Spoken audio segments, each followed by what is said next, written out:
Welcome to the podcast of heaven, where we talk about faith, autism, telepathy, and much, much more.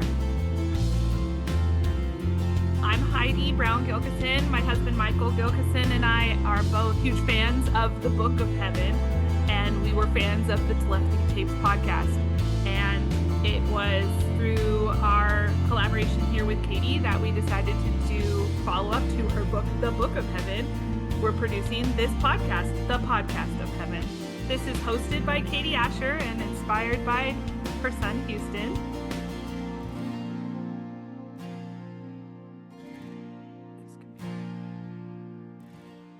Welcome, everyone, to the podcast of heaven, and we're so excited. It's our very first live episode, and we have our very first guest. Guess who? Libby!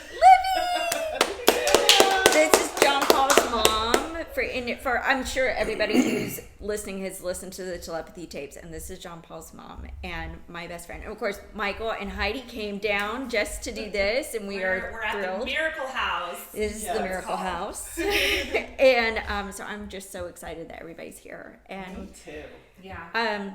And so I'm going to just open us in prayer because this is just such a special, wonderful time. So. Yes, let's start off in prayer. Lord, we are just your children, and we just are here to talk about love and talk about people that we love and talk about how to love each other. We just pray that you would bless our conversation. In Jesus' name, amen. Amen. Amen. Okay, so Libby, I want you to just tell everyone, they have an idea of what John Paul was like, and they have a few of his stories, but like they don't even understand how magnificent of a human giant John Paul was. He was. He really still is. I know. I like to speak to him like in present tense. Like I speak love up that. Yeah. I love that. Once I think I let go of the fact that his physical presence isn't here anymore, but he's still here, it really helps me a lot. Realize he's just he's next door somewhere. Another in the busy. next dimension. Very busy. Very busy trying to help get things done.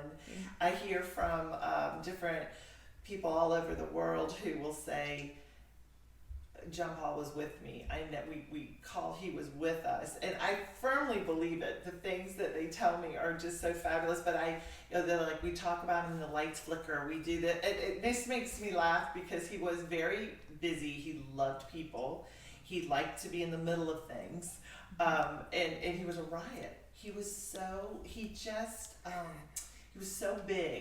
just so big, his presence, but he was funny, and he didn't have any Katie, he didn't limit himself as far as engaging with people. Like, he just tried to engage with everybody, and he wanted to high-five people. He wanted to come up, he really liked old people too. Like, he loved white hair, gray hair. And he would, and I would see him walking up to somebody old, and I'd be like, John Paul, gentle John Paul, and because he would want to high five him, I was afraid he was going to knock him back, and he would go, boop, with just a little hand, boop, to him, and it was amazing because people who were older had lived a nice long life, who had seen so much. Boy, they always surprised me. They were just right there for it. They were ready. I would take John Paul to my mother's. She had dementia and Parkinson's, and I would take him there. They loved him. They just, even if they couldn't, something about John Paul just made them laugh, and they would put their hands up for him. And I think John Paul could see this soul that's lived so much, because he could see people. He could see the good things and the bad things that happened to him. He said that was his superpower, and then just love them. Just love them anyway, no matter what their pitfalls are. That was what John Paul was. And he would smell everyone, like he would smell their heads, he would kiss them. He would smell them, kiss them. He would, you had to guard your drink. I'll probably always be like this. My drink, because he would come up in the morning. Peter and I would be having our coffee, and he would be buck naked, of course, because he never wanted to wear clothes. And I'd say, John Paul, let me have my coffee. After, of course, he already had a cup. I'd make him a cup. And he would stand literally right next to me with his hands on his shoulders like this. and just sit there butt naked and watch me drink until the last sip. I gave it to him, he'd take it and he'd walk off, and that was like a daily occurrence, you know. After he had passed, Peter and I were having coffee the very next day, and we just cried. We just sat and cried because we were just having coffee without John Paul there. You know, I remember that. It was surreal. That night, that you, because of course they have locks on everything. Like when you have a child with, severe pica. Yeah. He had pica, and he just was always. What is pica again? Eating inedible things. Yes. Oh, A lot of times, yes. pregnant women, they're diagnosed with pica because they have a craving for chalk or dirt. Or it's probably a mineral they're craving.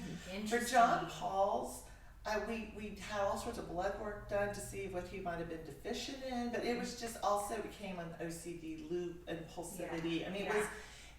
My son says my cooking is pica. You do some weird stuff. very like some of like the night that John Paul passed, Libby's husband Peter broke down crying because he went to lock the door and realized he didn't have to lock the door. And it was horrible. I mean, it was all the things that we did. They were just so automatic that suddenly it was. I mean, the hypervigilance that you're constantly in. It was suddenly like having that taken away is like, well, what do I do now? Your entire world changes. I had no idea. I had no idea what to do with myself. Like there was so much energy that I had. Well, and also I was probably still in shock as well. What I really couldn't stand is I couldn't hug him anymore. And I loved to touch him and hug him and kiss him. Like that was just, he's he like felt so good. He's like a Did he bear. not? It's like hugging like this big, the big giant football player that would, you'd want to be hugged by him because you just feel like you're completely. You're enveloped. Yes. You get enveloped in John Paul. And it's just almost like. I love good huggers. Like getting a hug from God, right? Like you're totally, completely covered it was so and safe. Wonderful. And he just felt good. Like his skin felt so good. It was so soft and I don't know, there was something. And it's like his twin, Thomas, who is also wonderful. I love him just like I love John Paul, but it's two different people, two different personalities. And Thomas is not the hugger, not at least not with me the way John Paul was. So I just I grabbed Thomas and just wanted to hug him and feel the same way. But he and I have a different relationship, and I just felt so empty. With Peter too, everyone was trying to. Be, and it was such a void. And no one, as many people that were trying to hug you and love you, it was not the body that you wanted to hug. You were missing his body, and oh my gosh. And our routine. Yes. People do not even, I know you've done such a good job of trying to explain it, but you just can't even understand how loving he was and how good, like what a good spirit that he was and is, unless you knew him. Right. It was just a giant. I think you're describing a bear hug. Yes. He was a bear. Because you don't want to, like, as far as guys hugging guys, you don't want to be too feminine about it.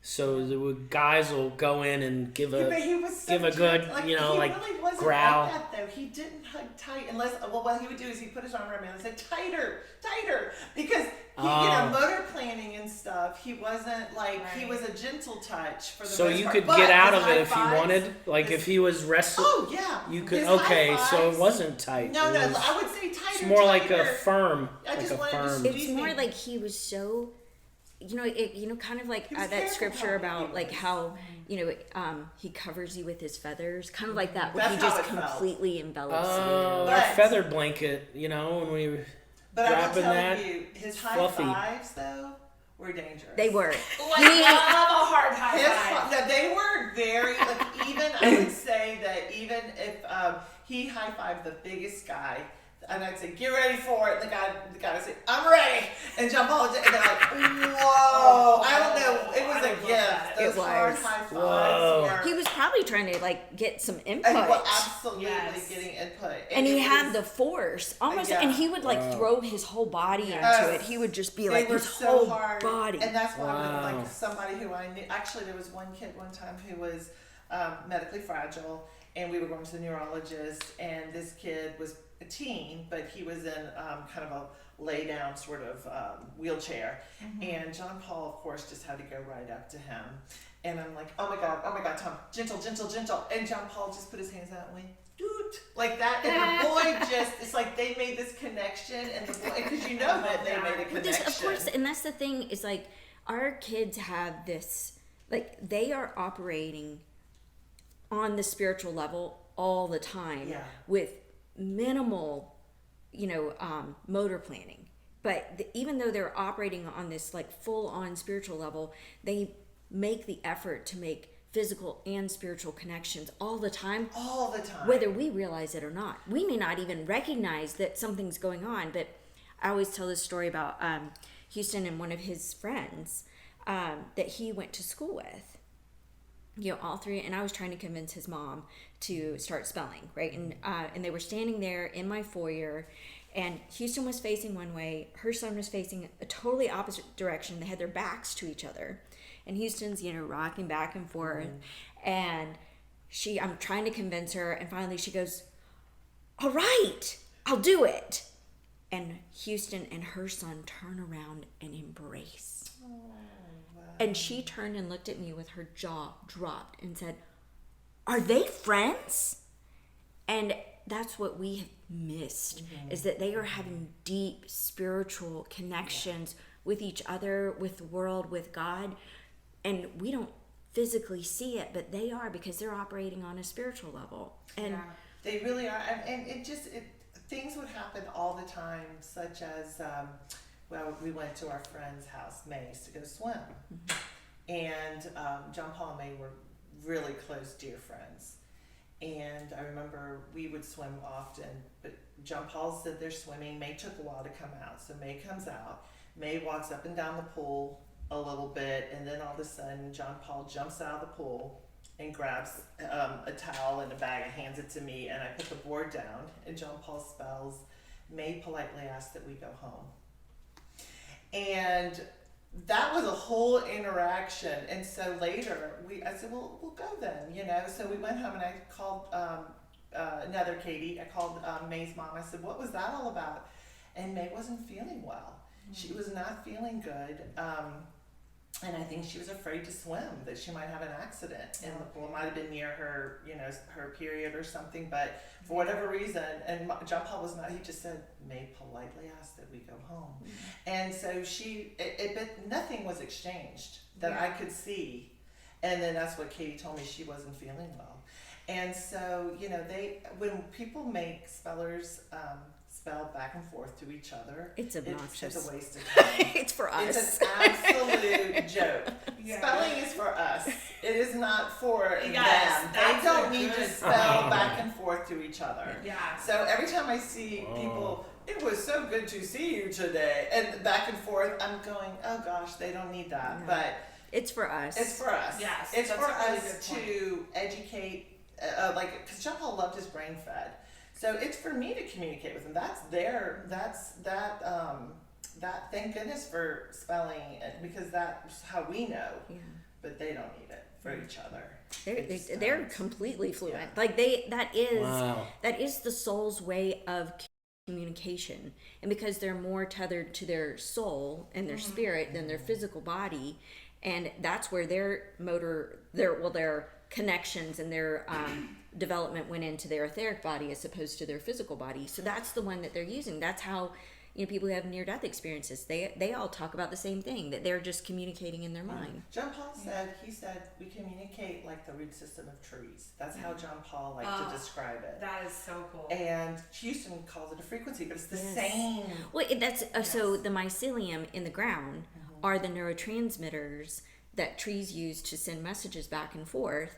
And our gut actually makes our neurotransmitters that send the messages, but in the earth, it's the mycelium. If you haven't watched Fantastic Fungi, that is the such best. a great documentary. Yeah. I think Everyone should watch Is that on documentary. Netflix? It was. It was, but I think you can still find it. It's so good. It really explains so much about the universe. I mean, it's with mushrooms, well, how it works. To me, we're all connected. I was thinking like we're in a room talking right now, but our listeners they can hear it too. And it's almost like they have their own podcast network and they have to spell to let other people know what's happening. Well, you know what's interesting is that's just how I always had to process it. Like they're all connected. So we're praying for something, right? For the earth. We have this very like intentional prayer for the earth. And it's very specific. And so we've been praying, we've been telling the angels, we've been telling the trees, we've been telling the earth, like, this is what you need to do. And then Houston gave me this message, and he said that the message had been carried through the earth, and that this thing that we had been praying for is now happening in several states away. And I was like, oh my goodness, like, we don't realize, like, everything is connected. Everything's connected. Like, it's all one. John Place to always talk about, we're all one. Yeah. That's how he could see, they see it so clearly. And really it's just about love. Love is the way. Yeah. So spelling, because you guys had said like it's for them, or it's for us, it's not for them, and I totally agree. But do you also agree that your relationship with your sons we have need spelling improved through spelling, have improved with the spelling? We need spelling to communicate with, I couldn't read John Paul's mind. Right. He And could get a better thoughts. relationship. And to understand what he needed, to understand the depth, even when I started at the beginning of spelling to presume competence, even then I didn't understand the depth of intelligence and faith and personhood and worthiness and conviction that was my son. Yeah. I was just like, I'm going to think you I started with, I just think that I'm going to think you understand me. That was where I started. Yes. But knowing the man that I had raised, that was unreal. And I wouldn't have known it without spelling. I wouldn't have. Right. No, and it's so funny because it kind of parallels a relationship with God. Because you can start off with just knowing that you want to know God, just deciding that you want to know God, and then the Word is how you know Him better. Yes, so true.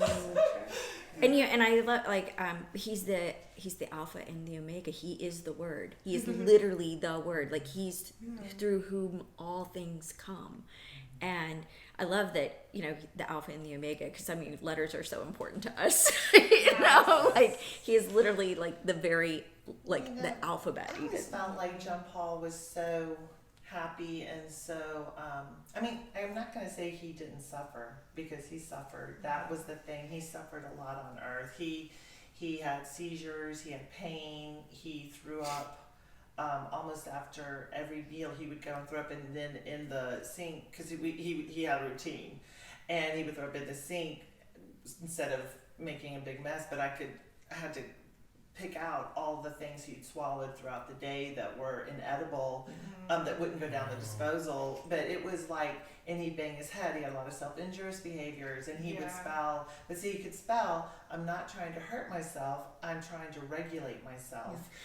He had headaches. We were always trying to, and that was the thing in episode 9 with Becky. Becky did say, he doesn't miss the pain. I'll tell you that right now. He does not miss his pain. And so for him to suffer the way he did and still to have this joyful, beautiful soul, always just absolutely, it amazed me, that he, like when his teacher said, what do you like best about yourself? And John Paul spelled everything. I love everything that about answer. myself. He took it all. And I think though, but my thing is that I feel like because he had seen the other side, he had seen what lies ahead, and that this is all temporary, and that love, he could see the end game. Yes. That once you see that, you don't have fear. And you can get through the hard stuff because you know that there's so much better waiting for you, that this is just what you do to get through to the next. And he lived so full and for the 17 years he was here, he lived such a full life, and brought so much joy and purpose. He had a mission, which he's making me carry on now. I honestly working agree. His mother now, and because he couldn't do it, his Noah said, I can't do it in the body I have here, but I can do it from, there. And so I literally think he must have been whispering in my ear all night. Because when I woke up the day after he died, I'm like, Peter, we gotta get busy. We have to create this website. It was kind of like boom, boom, boom. It just had to happen. But, I think that for our guys, because they do see that John Paul saw angels, he saw aura, he saw all of it. Like, what is there to fear? Yeah. What is there? Well, and he could live. Yeah. He could live a full life, even with all of his, the limitations that his body kept, constantly him having to deal with. Yeah. He could still live a full life because he knew why he was here. He knew what his purpose was, and he truly didn't listen to the world. He sought his whole purpose and was completely focused on that and that alone. And he never went to church. We couldn't go to church. Yeah. We couldn't. I did read, read the boys' stories from the Bible, because I love Bible stories personally. Growing up, I loved hearing Bible stories. Me too. I just loved them. I loved all of them. But I just read them a lot. But the really sad thing is, for a while before I found spelling, I didn't necessarily. I would read sometimes in Thomas's room. But I did, I would go to John Paul's room, but that was later when John Paul would want. But John Paul was listening the whole time. And I'm glad, though, that I did so much reading with both of them, because he was taking it all in. So for me to, I feel bad that anytime I gave Thomas something, I wasn't even John Paul, he was still getting it. Well, I didn't realize he was still getting it. And I want people to understand that so what would happen, because I felt the exact same way with Houston. I would try to read to him and he would just run away, and he couldn't keep still. Right. And so, of course, as a parent, if your child runs away from you when you're trying to sit down and read to them and love them and spend this special time with them, it's heartbreaking. And so heartbreaking. And so I know exactly, because it almost feels like your child's, like, we were mourning our children the entire time that they were alive, because we weren't able to have the experiences of that, those intimate, wonderful, precious moments that you have raising a child. The normal moments. The moments that are normal. And Yes. I remember at Easter, we were at the beach, and my dad, who was raised Southern Baptist, was sitting there, and we had just, I was so tired. I had just chased John Paul over the place and trying to do an Easter egg hunt and everything. And I remember I looked at my dad, and I said, I don't know how the conversation went, but I was so angry at God, and I said, if there is a God. I looked at him like that was so worn out, and I literally said, if there is a God.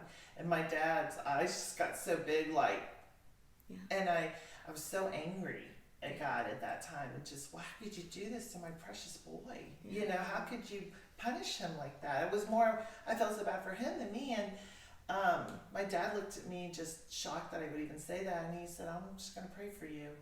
I'm going to pray for you, honey, whatever that. And I said, thank you, Dad. But I came back. I was mad at God. I was like, I think people don't realize God can handle you being mad at him. Yeah, God can handle it. It's like your children get mad at you. You don't disown them. God can handle it. He's like, yeah, look at Libby. Look at my little daughter there, just so mad. And just like your stomping her feet. But it is just like your kids. When your kids get mad, like you know the bigger picture. As a parent, you know what else is going on. You are seeing the bigger picture, and you can't. They have to go through this hard part. They have to learn this hard lesson.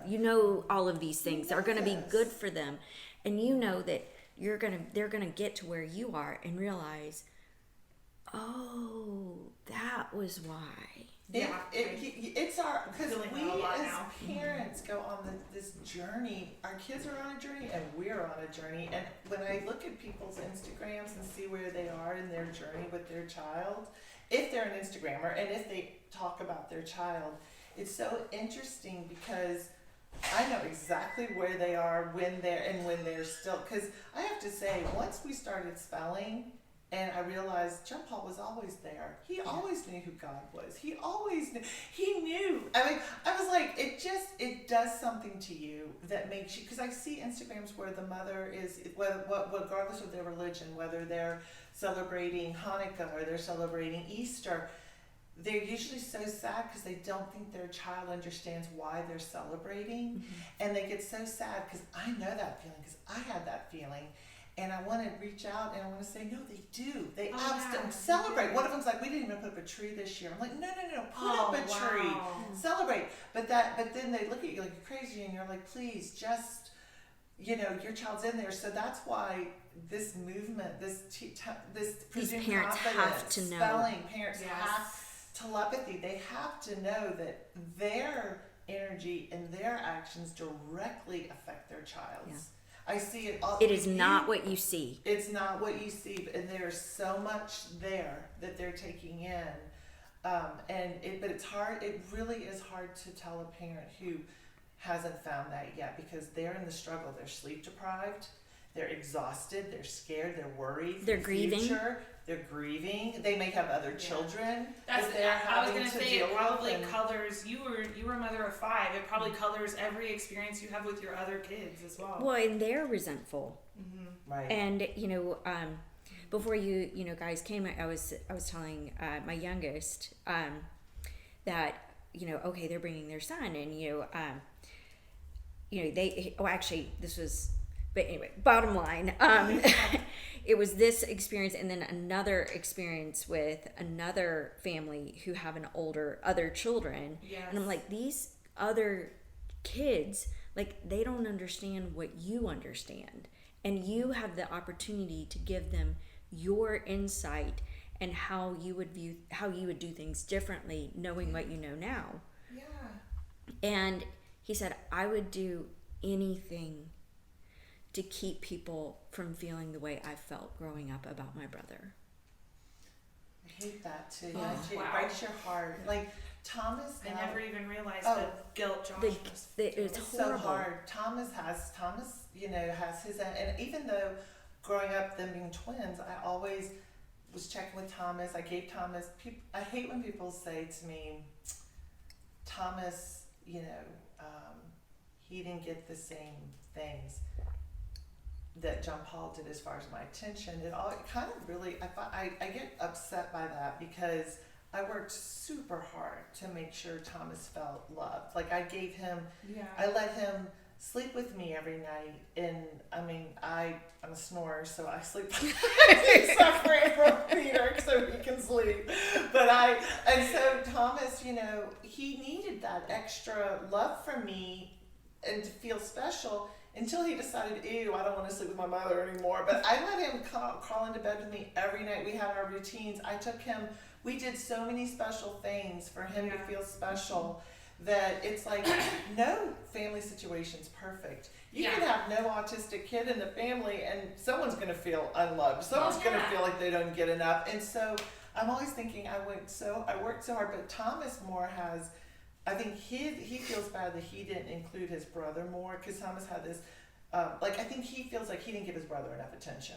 But I said, you were a great brother. You're just who you are. I said, and that was just your life, and you wanted some privacy. Well, and John Paul was in your business a We're lot. all trying our Not best. just that, but these siblings are dealing with how the world perceives the stress.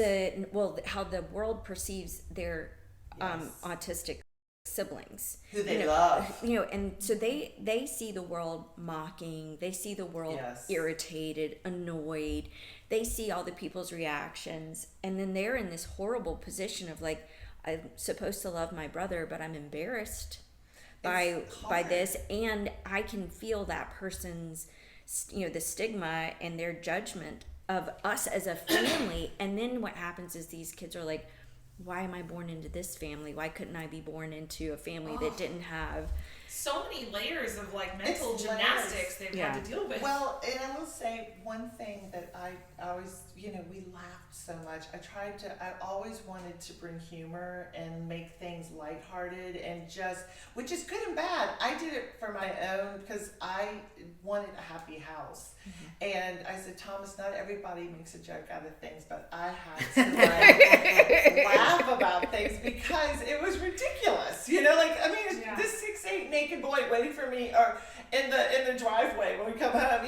These things were, and so, but to laugh about them, sometimes that's a Southern way, we try to laugh about a lot of things instead of crying about them, wild. but it was important to me to have a joyful home, because I could cry behind the scenes, and I did a lot, but I didn't want Thomas to see his mother unhappy. I didn't want John Paul, Well, and the reality is, and this is and just everyone's different. Well, Some and people this is can't do that. I understand that. this is something that we have to, as a society, we have to address, and that is, whenever you have apraxia, a severe apraxia, global apraxia, where it affects your whole body and you don't have control of your body, you can't abide by social norms. You don't have the ability. Impossible. And society has got to just lose the social norms. Katie, that is 100. Like I always would say, autism is not our problem. It's society that's our problem. Yes. We are fine. Yes. We are making We can handle We it. can handle this. It's that we can't just go out and have a nice time because John Paul's gonna do something bizarre, and God forbid someone make a big deal. A deal of it and embarrass you and ruin the evening or ruin the time. Sometimes you have to be willing. That's why I pick my friends so carefully at some point. Like I could tell in 30 seconds of talking to someone, almost, that sounds judgmental, but I could tell if they were going to be able to handle John Paul or not. You can almost, and then if they're like, we'd love if you would come over. I said, okay, but just realize that John Paul is going to probably get naked and go lay in your bed, because that's what he does when he goes to a new place. He's going to go check it out. He's going to go get naked, get in your bed, Open and just every single feel it cabinet, out, and he's eat going to all open. the He's food. going to go to the kitchen. He's going to open the fridge. So if you have some weird thing, if that's a problem for you, then okay. But we can't really, because I can't separate them.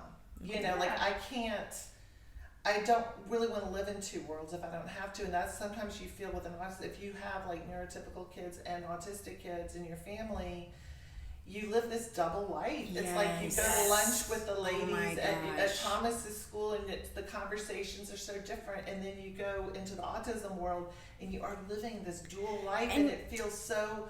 You almost feel like you're cheating on the other one. It's a weird dynamic, and that's why it's so important to find great friends. And you feel that can do both. And this is why we so attached to each other in this community, because we're the only people that know what this life is about, and we know that if we're with other, like, we don't have to sit there and be like I can't even. I know it seems minor, but people will be like, oh, he just put that in his mouth. And I'm like, oh my God. I'm like, he's gonna swallow it too. Trust me, it's okay. We get it. And there's not a damn thing I can do about it. And you find yourself parenting your child differently in front of other people than you would at home. Happy. To make them happy. To appease It's all about I them. can relate to that.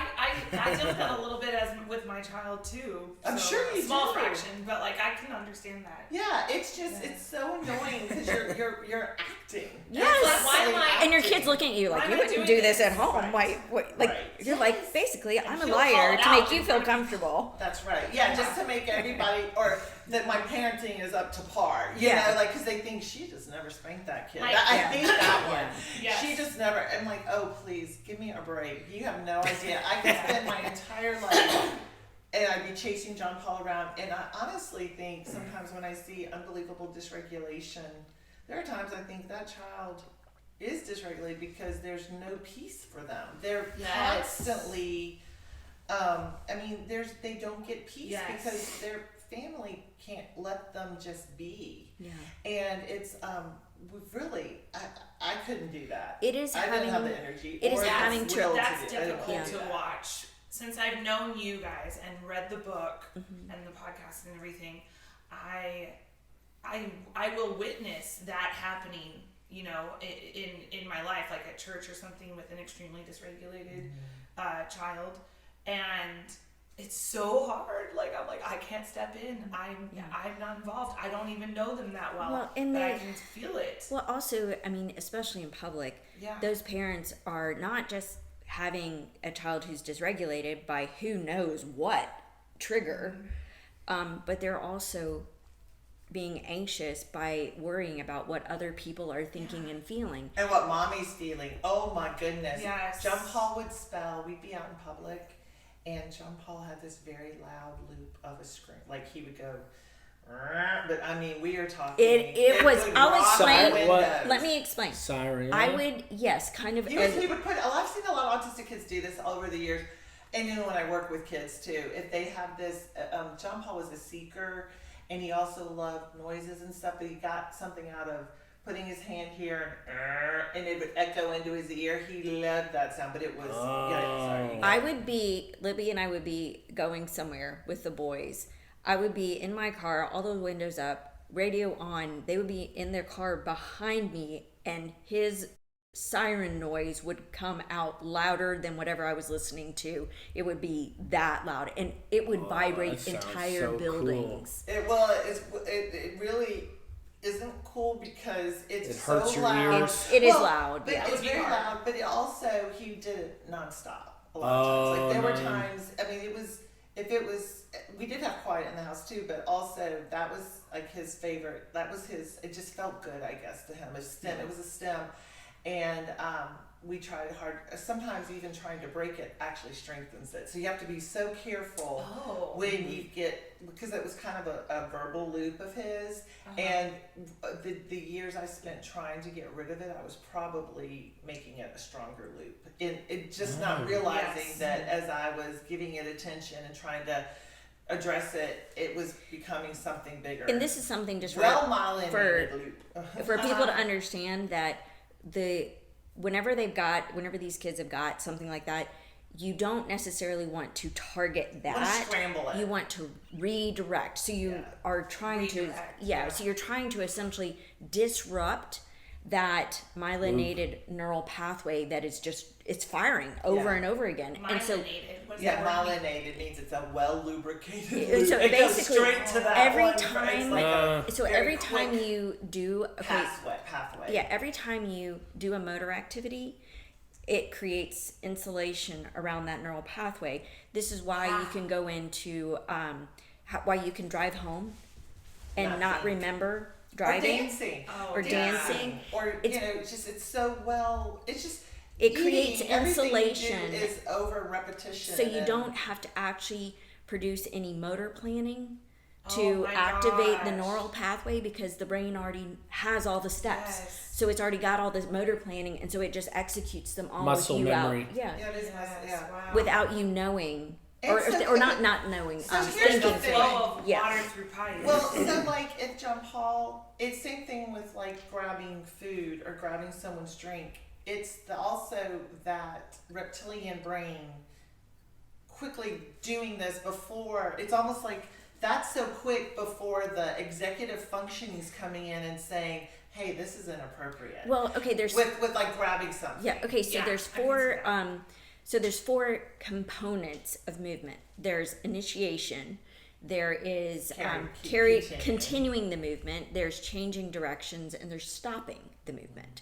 That's a lot. That is a lot. We do it naturally. Just what I did just now. Yeah. That's a thing. Yeah. But if you've got a myelinated neural pathway, that will fire before you can go through all the other steps of motor planning to control and inhibit and change a behavior. Yeah. This is why they have to have somebody outside helping them to motor plan. But it's not behavior. It's not. In the way that the world views behavior. Well, behavior implies the negative connotation, which is why behavior implies there's like choice. Well, it implies intent, right? And if you don't have control, which they don't have the ability to initiate and control and motor plan, that's why there's no control. So if you don't have control, there is no intent.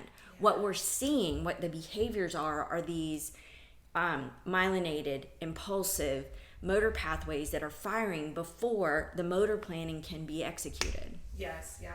It's kind of like sometimes when you've got a dad who commutes and you ask him to pick up something on the way home from your commute, and he's just so used to his commute, and he forgets. But he's not intentional. He didn't mean to. Yeah. He just. Or I could be talking. Well, I should be. I'm on my hands-free phone in the car. Georgia is a hands-free state. I saw. Yes, it is. Yes. And when I'm driving. But if I'm talking to someone and I'm actually supposed to be going somewhere else, sometimes I'll just go straight home and I'm like, oh my God, or miss my exit and think, and so that's just, it's just our guys live that way, and then we get little like, spurts of it, we get moments of it. They live with it, but then they live with the guilt of it too, and they live with this, and then if you can't talk and you can't spell and you can't explain yourself, you're never understood. And then people are angry and judging and upset with you, and you can't. Can you imagine living in that prison of silence and knowing that you've upset your mom and you can't even explain yourself? But what's nice about the spelling is that with 26 letters, you can explain anything. Yeah. That's the difference between people say, well, why not like an AAC device? And the alphabet is just, you can use it, you can do anything. Well, with 26 letters, you get the entire language. Right. And instead of 25 pictures, which may not even be what you want to communicate. And John Paul we had everything. People are like, well, he had Proloquo. We had letterboards. We had yes, nos. We used everything. He might bring a magazine and show me a picture of something maybe he wanted to eat. I believe in total communication. But when it comes to meaningful, and it comes to, if you want to really hear what's in their soul, 26 letters is the way to go, because it may not be programmed on the device, or maybe they sim on that device, or maybe the alphabet on the device, if you haven't taught a method of spelling, and I'm not going to say there probably is that kid that was able to spell from that, but our kids need a method to teach them, because they have all different issues that interfere. The problem is the neural. So that what happens is they'll just go to like one to and they'll like spell up burger, right? Instead of using neural, and that becomes a loop. That becomes myelinated every time they do it, and then it's a requesting machine. Yes, like AAC's it kind of turns into a requesting machine. The moms, that's fine. The mom might be happy with the fact that their kid can just give their basic needs, but there's so much more. Like, do you want to know what's in there? They don't, because they don't presume competence. Yes. Well, they've been told. It's not their fault. They know and like a lot of times, I remember in my early speech path days, before I knew any of this, which I would love to go back in time, but you can't. And, the parent I think our kids might be able to figure it out. Yeah. We haven't been able to figure it out. The parent would say, here I am getting this BS test results, because all the testing done is all motor planning is required for them to So real quick, the test. just for people who don't know, who are listening, every single IQ test requires the ability to control and motor plan. So if you don't have distinct, so none of those are valid. Nothing is valid. None of those language tests you give these kids who have apraxia, which is their motor planning problem. And add all the anxiety and anything else that might be involved in their being as well. You cannot test their cognitive abilities. You cannot do it. And so I'm sitting here telling a mother that her 15-year-old is operating on a 2.5-year-old or a 12, and the mother just looks at me, and they gave me so much grace. They're smiling and they're like, okay, they just like I had to do. It was so funny. They showed me grace because they knew I was trying to do. I love their kid, but like we had it so wrong. And now my problem now is that we know better, but as a whole, we're not doing better. Yeah. And that is the problem: is that we know this, but nothing is changing fast enough. Yes. Yeah. And that there's an agenda there that we need to it's stop. The institution doesn't want to change. so people are starting to realize, I think for a long time people have known that IQ tests are harmful for everyone. Yeah. And they're really based on what the people giving the test are good at and want to know Cultural about. bias Yes. is Instead there of, as well. I don't even believe in intelligence anymore. I believe in aptitudes. I love your conversation you had, was it with Betsy? Probably. With About aptitude. intelligence and aptitudes. Because it's the truth. I mean, you know. Who's to say one gift is better than another gift? I will tell you. Yeah. I mean, in that IQ testing, you know, we had to all be IQ tested. I had a great IQ, but I couldn't do math to save my life. You know, like it does not calculate the fact that I have a learning disability. It doesn't equate to how are you. Like some people can have the highest IQ ever and be lazy as could be and never do anything Well, with a it. lot And of you it have has to do with timing and speed too, which was always bizarre to me. Timing, It's like speed, why because it only why for if one it type. takes me too long but I still get it right? Why is that wrong? Right. Because I mean the thing about an IQ test, it's basically for a certain box. Yeah. You know, and when it depends on a lot of things, but it doesn't show learning disabilities because Peter, my husband's dyslexic. I have dyscalculia, and we actually one time he made me do he had an IQ test he did. He scored well. He wanted me to take it. You know, back when we were first married, like kind of like I tried to do the mental. And we did the same test. We got the exact same score. And he was like, "How in the world did you do that with all the math on there?" And I said, because it's an IQ test. It's like I drew pictures. I did all this stuff to figure out. I was like, you dyslexic. How did you do all the other stuff? And he pulled from all different things. That's actually a more incredible way of. But it was how Yes. we did it. And I said, but that doesn't tell you really anything. So that's why, because my aptitudes were, art and love and reading people and like EQ, like, emotional intelligence, understanding people and body awareness. I was an athlete, but God, give me math, forget it. Like logic stuff, math. like with logic, that kind of thing. No, I'm not good at that. That is not my thing. I can't. And so, like, I would never even want to do any job that required making change. Or those were big. That would trigger anxiety to me because my anxiety was crazy. So like, but at my school, if you can't do math and those things, you're seen as dumb. That's how, and that's what people are always seeing. Like I got laughed at all the time growing up because I couldn't do math, and my school was very math strong. But luckily I went to a school that celebrated the arts and celebrated. So I was in sports. So we were pretty well rounded, but still. If you couldn't fit that math mold of everybody, and I couldn't, like I rewrote the economic theory in my senior year. Like I completely, in fact, that my mom had gone to school with our teacher, and I said, Mom's like, is Libby gonna get out of here? Is she gonna get out? And he said, well, she rewrote the entire economic theory. It was fascinating. And I will pass her because she's got to go on to college.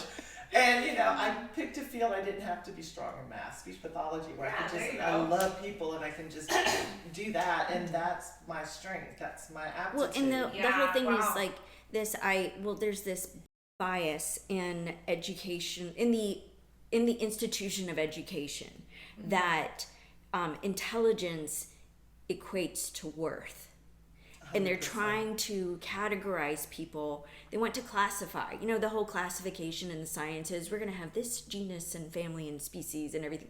They want to label everybody. But you can't have one kind of smart. You and make can't. the world go on. Well, and you they can't all have one thing. They're Everybody also has a putting gift. themselves in the position of judge. Right. And they don't have that right. Exactly. That's the crazy making thing. Yes. Is that the people listen, we need those people. I can tell you right now, the man who I had brain surgery, and I loved how smart that man was because I really was. And I don't know, I think I've always been able to see unbelievable intelligence in people in different ways. Like my family in Alabama, boy, I put my life in their hands. My cousin may not be a math whiz. My dad was actually he was a math whiz, but I tell you what, I would put because they have so much freaking common sense and able to make things work, like fix things, build things. You know, we got to have that kind of brilliance too. We need to celebrate and a lot of times, all of the gifts. Yes, and a lot of times those scientists that are so committed to the intelligence tests and statistics and labels, they lack common sense. Yes. Majorly. Well, they also tend to lack kindness. Empathy and the emotional intelligence. Yes. And they have a superior view of themselves, which they shouldn't. They should recognize their common humanity. We should all be recognizing the common humanity, and that's what John Paul was so incredible at. He saw the beauty in everybody and the special in everyone. I mean, he really did. In fact, I love this story. The lady that our housekeeper that comes, she came once a week and she loved John Paul, and she was so wonderful. She had an assistant, and the assistant, that came and helped. So my housekeeper is just beautiful. I mean, she's absolutely stunning, and her assistant was not. She was lovely, but she had a harder life, and you could tell she had a hard life.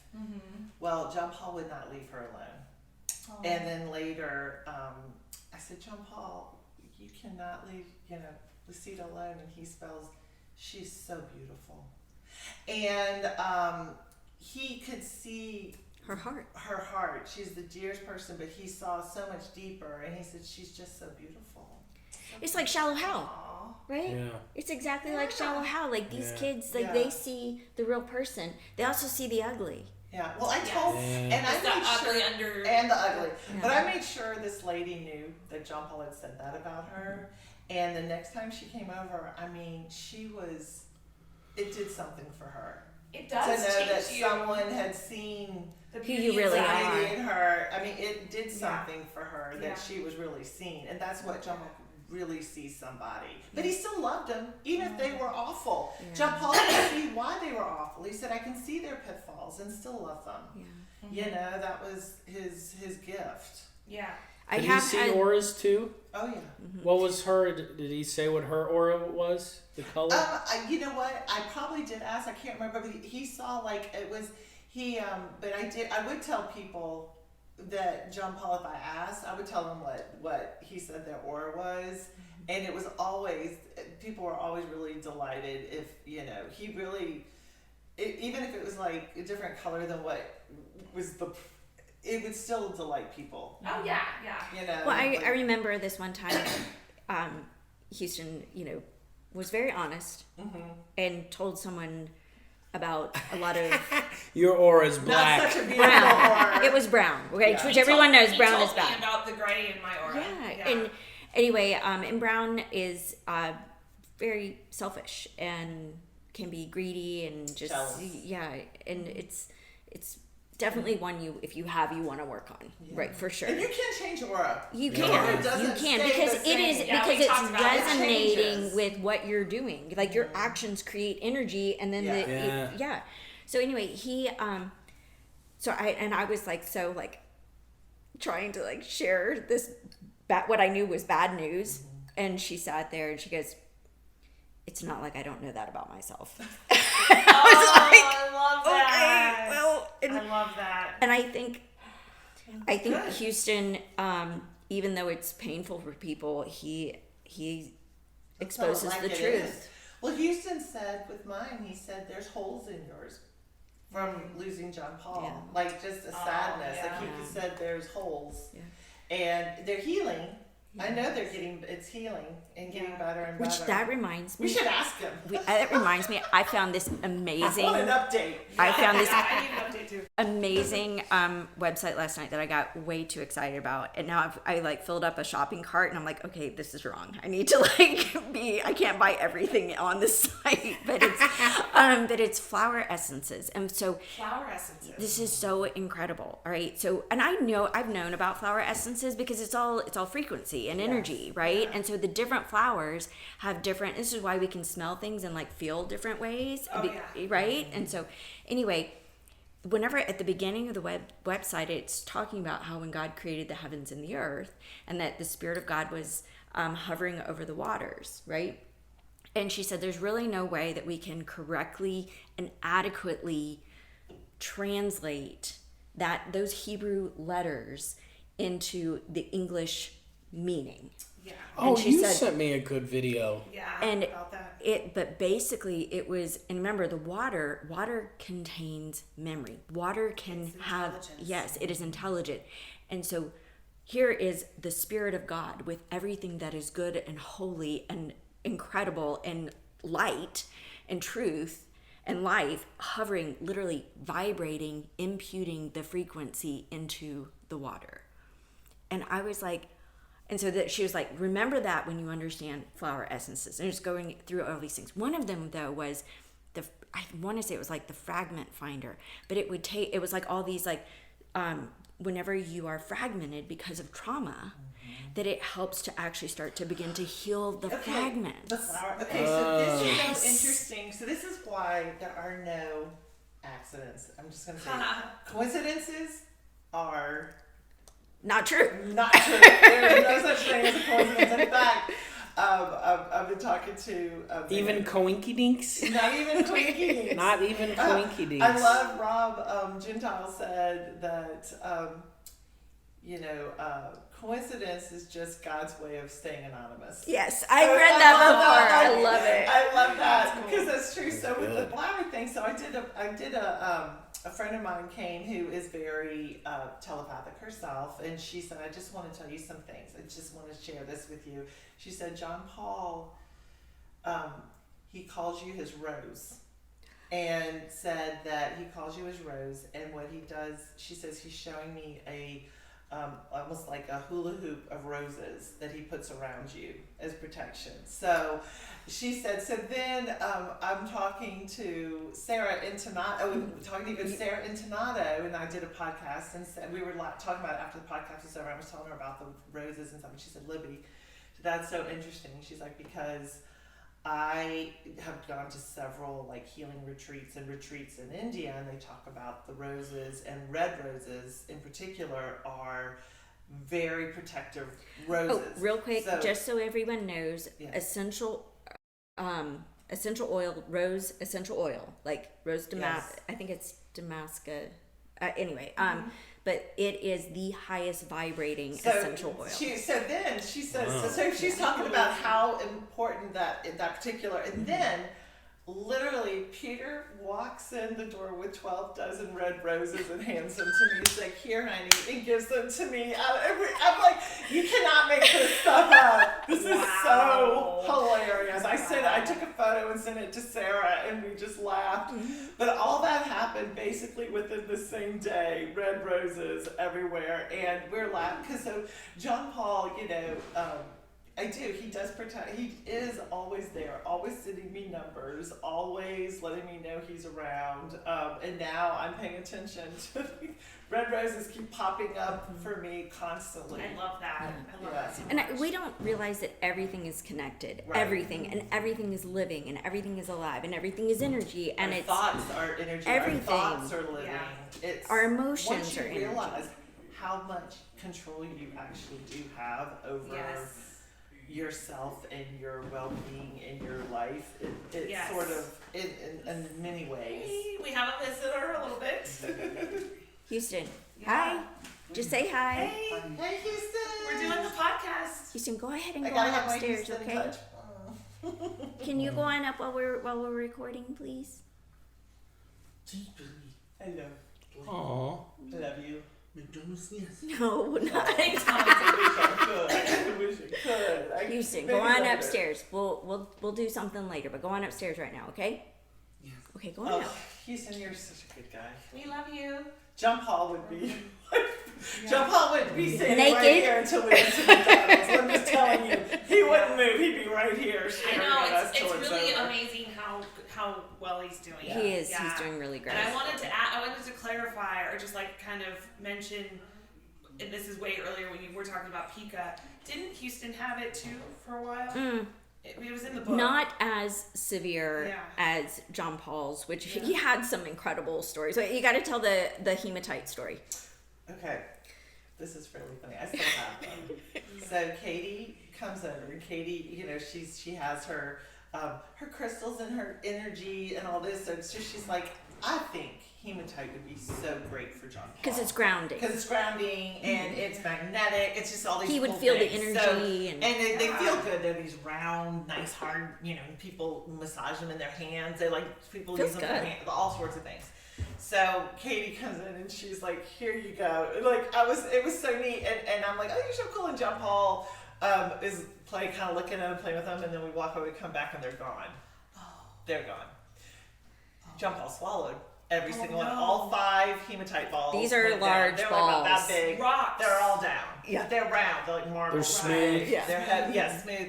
They So all they went wouldn't down. get lodged in the So, throat or anything. No, he must have had a throat that could expand because of things he put down there. But Oh my and you goodness. cannot stop him. That's the thing. When he does it, he's so big. He turns his shoulder and they're And he's gone. 6'8", and he's Yes. like up here, and he's like guard. You And can't get if to you him. understood that this was a daily life occurrence, we had to go to the hospital for a button battery. That's a non-negotiable. You have to go to the hospital for a button battery. Oh, and tell It everybody what if anybody swallows one, will- what yes, do you do? if your child swallows a button battery, you Okay. still have to get them to the hospital, but you want to give them honey. Have them swallow honey because it will coat the battery. But To prevent an you electrical still have charge. to get your way to the hospital because it will burn them all the way down. It will destroy their insides. So and then John Paul one time. So is that the swallowed flat ones? the flat ones? The flat ones.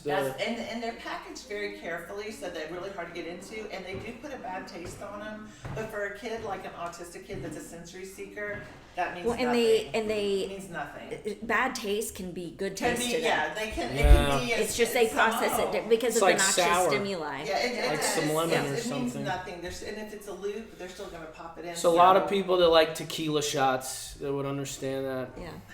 the bad is Definitely. good. Yes, the bad is Definitely. good. The Yeah. bad can be so good. Yes. So, so the thing is, he also one time swallowed, 5 4-inch nails, and he came to me and he just say hurt so bad, and luckily he could spell and tell me that because I assumed it was appendicitis. So we went to the hospital. They took the X-ray. He had passed 2 of them because he come to me to show me his bottom and there was blood on it, and I'm thinking. man. Yeah. What the world? Well, there's a good that's- example of how spelling can be useful for Spelling kids. was terrific. Yeah. And so we went to the hospital. They do an X-ray, and I made a reel about it actually, because just this is just the reality of life for us. But you can see as clear as day 3 nails. You see a wire he swallowed, and you see a key that from Peter's. So. When I took JP for X-rays, people were always, they would say, he's got. I was like, I know, he will pass it. It's just, you can only do so much, and at some point, you have to just. It's live hard your to life. literally You lock don't know up every anything. single You thing can't. that they could you There can't is even think no way. because it seems unreal. There's no way someone would put that in there, and you Right. just Yeah, can't what do even. you do? Leave them with a mattress on the floor? I mean, And right? they'll You eat the can't. mattress. Like John Paul, we'd be eating Chick-fil-A, right? So he would have his Chick-fil-A, and we'd be in the car, and he would look at me, and then all of a sudden he'd take the wrapper, with the wrapper, and he'd shove it down his Yeah. mouth, and he'd swallow that. Yeah. Now, at the end of the day, it either came out one end or the other. And that was kind of, and only if he spelled it, he was really hurting, did we go do something. Oh, about wait, it. finish telling about Okay, the so the hematite. hematite. So I'm thinking, okay, I looked it up. It's not, I mean, it's going to more than likely pass, right? So we were up at the cabin, and he had gone to the bathroom. He comes out, and I look in the toilet. He had flushed the toilet, but these did not go down, probably because They're so heavy. Yeah. and magnet, whatever. And they were the perfect. They were back together in a little circle in the toilet, but they had paper clips and coins and 75 everything. cents and change. Yeah, and his gut came out with it, and I'm like, oh my gosh. So I asked The hematite helped bring it Well, actually listen, did. But yeah. I did talk to the pediatrician, and I told him the story, and he's laughing. He said, "Oh my God!" And I said, "Is this like, should I give him these like once a month just to kind of clean out whatever I might know, be it in sounds there?" like his internal organs Yeah, needed grounding. he said absolutely not. Yeah. He's like, because you're just lucky that even that, because you never know what could attach to it. It might be too big and it might hurt him. So, I did my best to, but there's no way you cannot, when you have an autistic that is so bound and determined, every little thing is going to go. You just can't live your life constantly guarding that. There's no way to. Yeah. In fact, the button battery didn't even happen at my house. It happened at a therapy place, and thankfully they called to tell me. And this is another really important thing I think parents need to understand, is everyone's doing the best they can. So, I wasn't mad at them. I was actually so grateful they had called me to tell me, because that would have hurt him terribly. So, you have to be aware of these people. There are great therapists, there's not great therapists, but everyone's really trying to do their best. And I was so grateful that they knew they could call me and tell me that, and I'd be like, thank you so much. It wasn't, well, why in the world did they get a hold of it? Yeah. You don't do that to people who are trying to help you. I think that there's different thoughts. Some people want to just attack and sue and this and that. And then I'm realizing, because I know how hard my life is, and I'm thinking, these people are trying to help me. I'm not going to bite the person that's trying to help me. And if John Paul can do it at my house just as easily as he could do it there, and if anything, I think that we have to, there are people, there are therapists that are not good and abusive. We do have that in this world, but yes. Yeah. We also have really good people that are also doing the best they can. Well, and I even remember, be thankful for them. Like John Paul was sitting in a chair at one of our therapy places, and they had, of course, because they're trying to bring as much nature inside, because instead of a sterile clinical environment, bringing plants in and things, because the kids can feel the energy from the plants. Right. And all. So they had a plant right there, completely a good plant to absorb EMFs, the whole thing, right? Yeah. And John Paul's just sitting there. And Libby and I are talking, and the therapist is like, "No, John Paul, don't!" And she's like, and he's like, he'd ripped off a leaf, and he's looking at her, and he's like, there's just no way he can stop it. And I said, "Oh, it's You're organic." like, stop. I'm like, "It's organic. Don't worry about it. Don't worry about it." Things. Unless it's been sprayed with something horrible, which it hadn't been. I'm like, just let it go. If it's organic, just let it be. But and so there's that children's book that says "No, David." Oh, I know. I remember we had that book. I love. It's not too late. I love that you guys made a really brave and kind of miraculous choice to not let any of this stuff isolate you. Right. Well, I would say we are isolated. Yeah. We make friends so we don't isolate. Yeah. We are important. isolated Community from is everything. Insulated versus yes, isolated. that's a great way That's to put it. that's a good way of putting it, because autism families are so isolated. But if you can find your community, and your friends, it will. I like that. Insulated, yes. Not isolated. I just saw a mom post this on Instagram, and she was, showing, and this is the truth. I mean, things like going to parades, going to big festivals I never really wanted to do It's difficult for our kids. It's very hard. And you're going to be constantly chasing, I'm sorry, I'm this, I'm blah, blah, and you're chasing, and it's sometimes not worth the energy. And this mom was going through that. Bring her son to our birthday party. Yeah, because you just don't want the drama necessarily, so you'd rather just stay home. Well, and there's this. It's really isolating. You feel really sad and depressed. And I know where this mother was going, but she said we've created a paradise in our backyard, which is what we did. Not everyone has that. That's what kills me. Not everyone has a backyard. Not everyone can get freedom and that. So I see all of that. That's why the world needs to be kinder. If a parent, I would be out public with John Paul, and John Paul might be doing something crazy. If a parent just looked over at me and smiled and waved and said, "It's okay," like they would say, "Don't worry about it."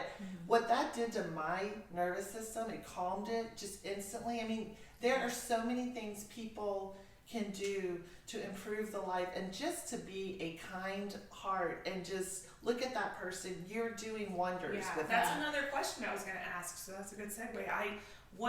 Now that we know all this, I feel this really immense responsibility to share it. how do I share it without just getting the smile and nod from people? Honestly, it is. People really need to read the book. Yes. Honestly, because they really need to understand the depth of what we are living through, these families, and they need to respond in deep, deep remorse for judging, for not caring, for being selfish, and then that should trigger empathy. And we need to learn how to love people as a society. There is no one that should exclude themselves from this process. If you're a part of society, you need to learn how to love. Everyone needs to do that. Yeah. It doesn't take that much. I mean, really, just everyone doing a little something makes a big difference. It requires a shift in values. Yeah. That's the big shift, is because we have a world that promotes the idea of being selfish. You know, the selfish, it's a selfish American, and it's all about your money, your time, so people. The reason why we're so attacked by everyone is because people don't want to be inconvenienced, right? And I think I've posted several times on Facebook about the bathrooms, right? And this is a huge issue. Such an issue. For families, especially when our children are older and they're adults. And like Houston's 28 and he wants to go to the men's bathroom. But if he goes in the men's bathroom and he's rocking back and forth and he like looks over at somebody, he's by himself, and then you have men in the bathroom who basically have absolutely no empathy or ability to recognize that this is someone with a disability, and clearly they don't mean to violate your personal space, that they don't have control over their own body. We need we need more and more family bathrooms. Yes. If the world can't handle it, then we need more family bathrooms. Yeah. And we need for grown men who want to take a break in private to not use them. Because how many times of the autism moms, we come and there is some guy goes in there to relieve himself and take his, hour long. They're there for a reason. Family bathrooms are there for families. Are you guilty? Don't point at me like I take dumps. I don't take hour-long dumps in family bathrooms. I do it in the handicap stalls in regular bathrooms. That's true.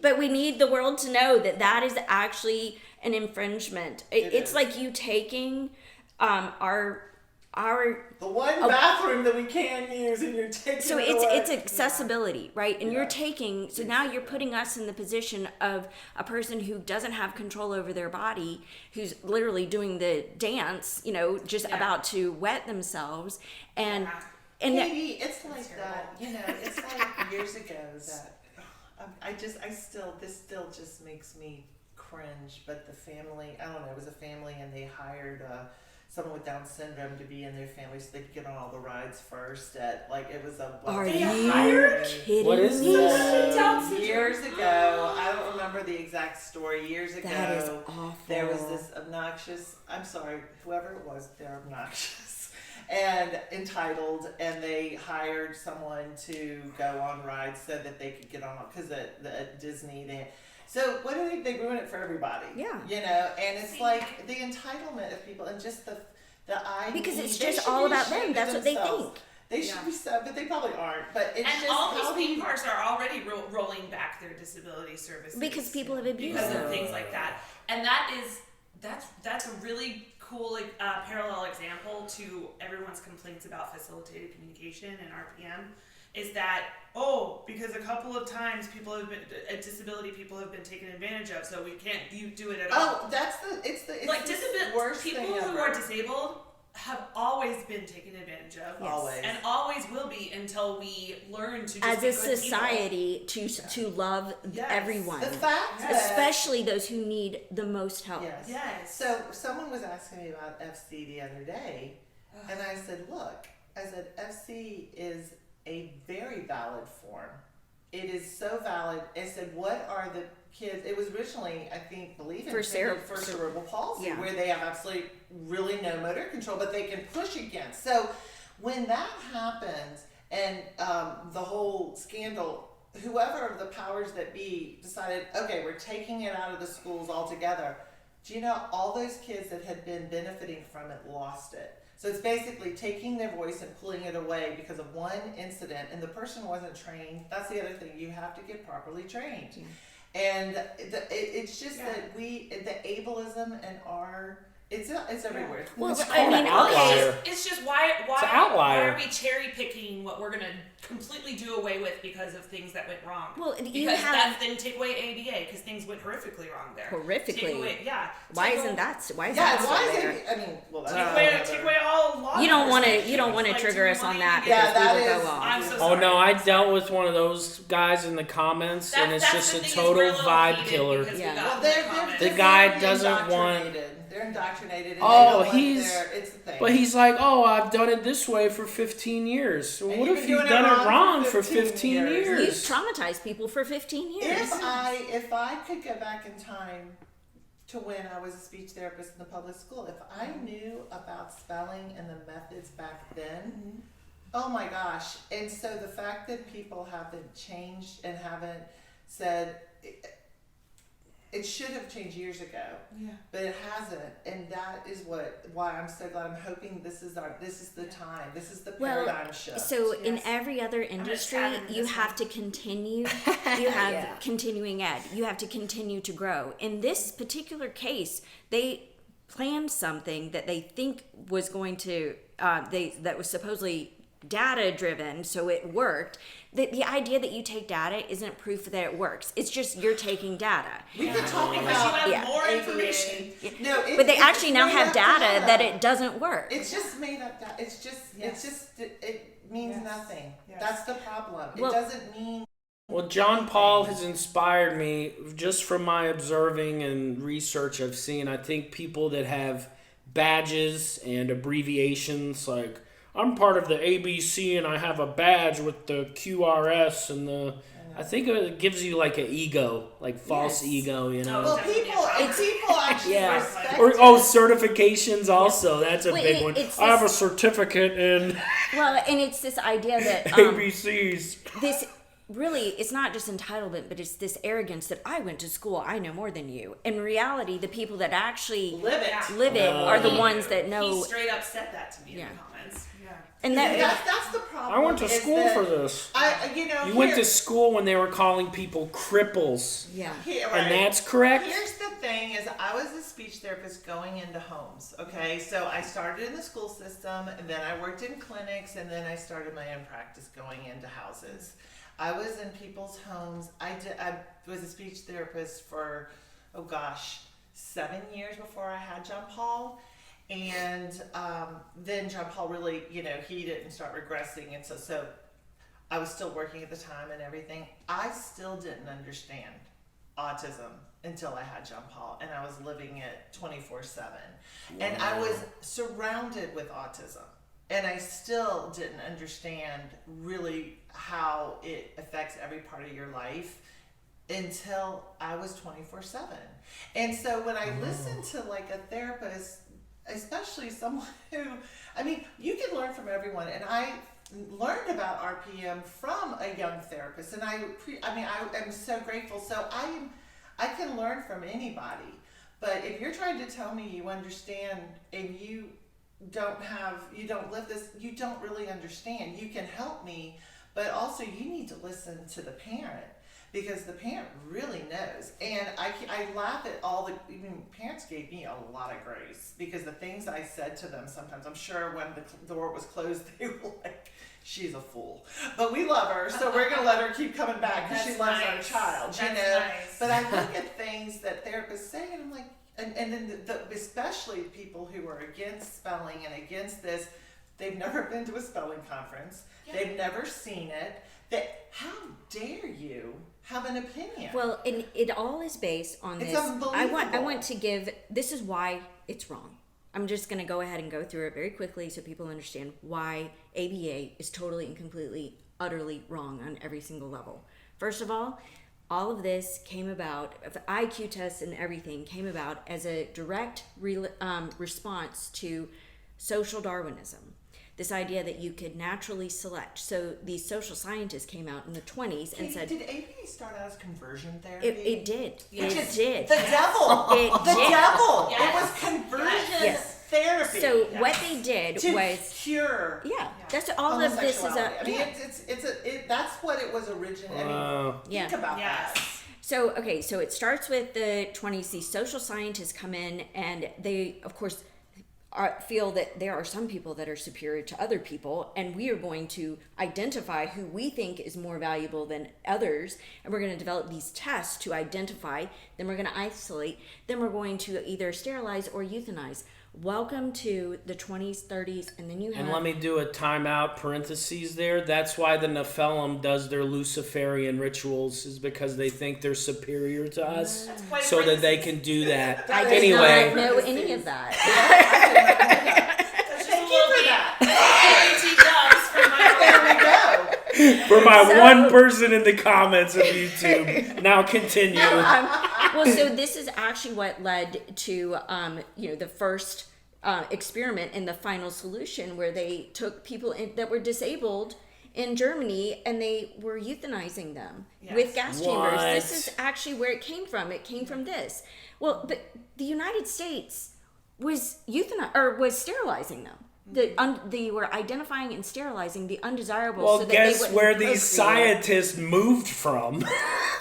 Okay, so then, so we have World War II. Okay, well that's a horrible idea. That's wrong. We decided that's wrong, and the educational system goes, well, I kind of like it. We're gonna like this. In fact, we're gonna apply this in schools. Yeah. Now enter. So you have this whole, we have Watson, who's the father of behaviorism, and he basically had this whole idea. By the way, he burned all of his work, his life's work, near the end of his life because he realized it was so horrible, and he ruined all of his children using these. Now we have methods. censorship. So, Book so burning. then, but he had trained. Of course, they'd gone into the universities, and the universities love this because we're classifying, we're labeling, we're feeling we're better than other people. Yes, and so then that comes along, and because they were trying to use it as conversion. We're going to take it and use behavior to control people and to make them the way that we think that they should be. Yeah. Okay, that's what it's about. So then he is training people. From this comes B.F. Skinner, who is basically like, this is where the whole how is language acquired, and they're like, you can only acquire language by being taught it piece by piece by piece, but none of us. No, it's by hearing. Yeah, it's by hearing. We're all everything. How do toddlers learn to? I mean, it's a natural learning to talk and communicate is a natural progression. You hear it, you mimic it, you're in it. Yes, it's a natural Noam progression. Chomsky, of course, does the most famous rebuttal against Skinner's work, and this is where this whole debate begins. Was back in 1950. It was in the 50. I think it was 58, but it was in the 50s. Okay. Yeah. So that starts them. The school systems, even though there's this complete this is wrong. From the beginning, they still take it into the school systems and they start training people. Lovaas comes from Skinner. He's a student of Skinner's, and he goes and identifies some autistics that he's going to cure, and he starts this ABA method. Of course, he didn't use anyone that wasn't a non-speaker, and they use electrical rods to prod people and use imagine? Yeah, and so he creates. So essentially, they learned to respond appropriately according to social norms. The anxiety So they that were must have been cured. induced in that is No, just, it's a I mean, nightmare. Is So this much back time. during It's a nightmare. segregation No, this and is actually- women barely getting Honestly, to vote y'all, for 30 this is, years? You're gonna be terrible. This is actually early '80s is when this is Yeah, going and on. it probably started off on just white boys at first. Yes. And so then you have, so no one could ever recreate his study, but they loved it. It was called discrete trial, the Lovaas method. And so no one could ever recreate it, but this is what birthed the ABA industry, which is now, $60+ billion a year. Just, A year? A year. A It's year. insane. Oh, they, yeah. They sold out 60 RBG. billion. They can bill A a ton year? to 40 hours a week. Now, they can bill insurance companies for the reason one of the main reasons our insurance is so expensive is Yes. because of this industry. Now, Yes. they keep taking data and they're like, we're scientific because we're taking data. I encourage everyone to watch the interview with Dr. Elizabeth Torres and David Kaufman. Is it Koffer or Kaufman? Is it, which one is it? Coffer. Coffer. Get David Coffer. Is it David? David. David Coffer. I think. And it's with Coffer. Dr. Elizabeth Torres, it is exceptional. And she goes through and Everybody basically should watch that. Yeah. she goes through and Dr. Elizabeth basically Torres. Okay. destroys ABA Here's the thing. I remember. scientifically. Now, I will Yeah, say yeah. that because everyone gets all upset, but I love my ABA therapist. I love my therapist. I Oh, love yeah, those. yeah. People do, but here's I the was gonna- thing is that I had exceptional therapists too that would have been amazing regardless of what they did. They were they just got it, and they didn't necessarily follow what they had been taught.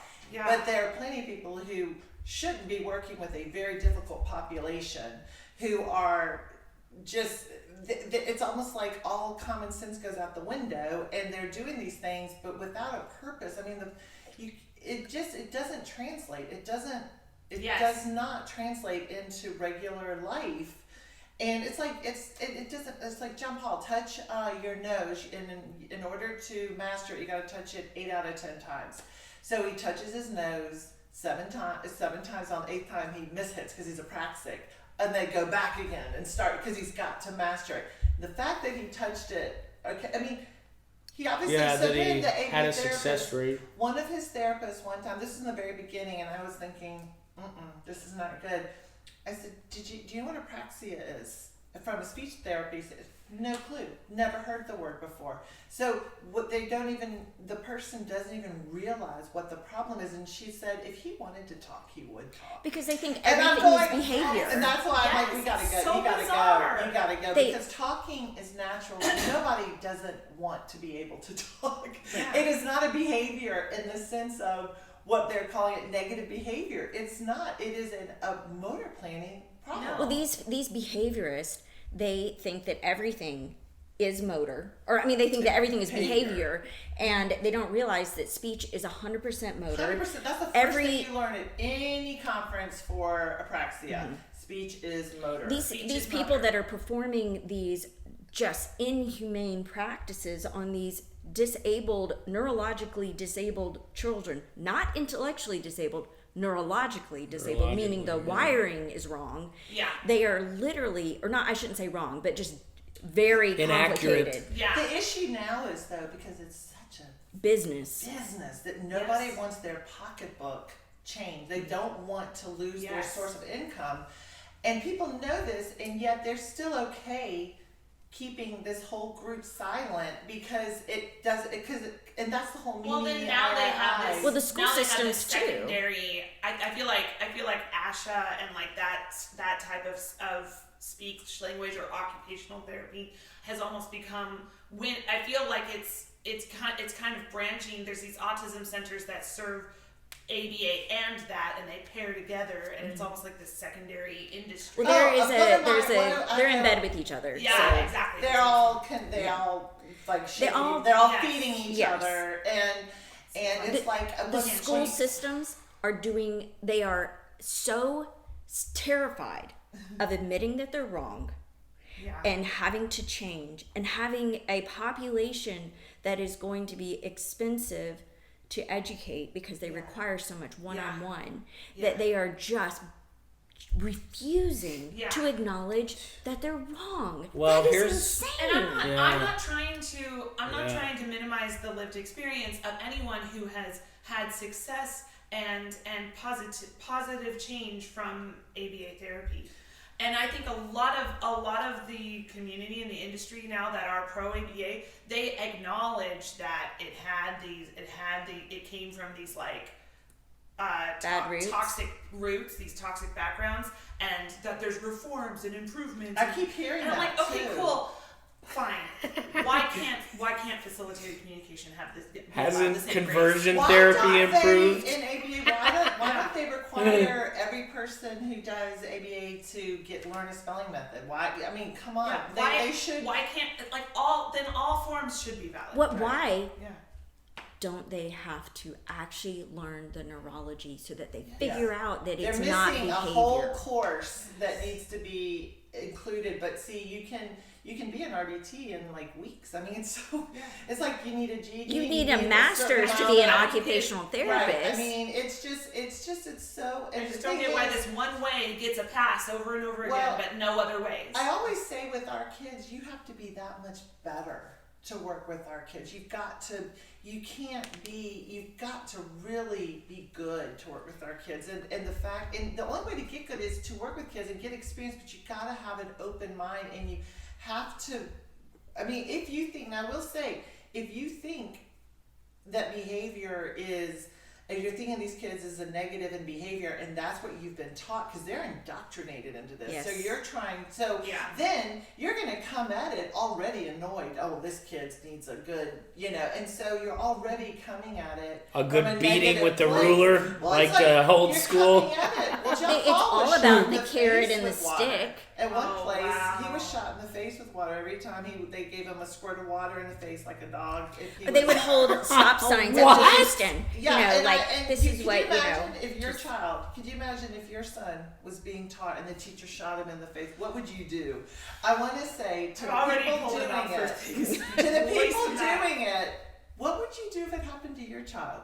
Yeah. Would you be okay with I'm that? sick to my stomach just thinking about it. I mean, seriously. Well, that's the sad thing. They're probably in a place where they would do that to their own child. I don't know that they would, because it's about competence. They think that these individuals, and they're still trying to make them, and it's not even about teaching them anything that will actually help them in life. It's about, you need to do this 8 out of 10 times so I can move on to the next. You need to be able to walk in a straight line and not deviate, because that's the way the social norm makes you do it. You cannot walk out of line. You got to do it this way or no way. And it's just that really the schools work for one type of kid. Really, they work for one kind of kid, or else other kids that mask all day. And and the thing is about ABA is that there is the argument that, like, working on motor planning tasks they do over and over. Okay, but you're training motor planning. That's what spelling is. You're coaching motor planning.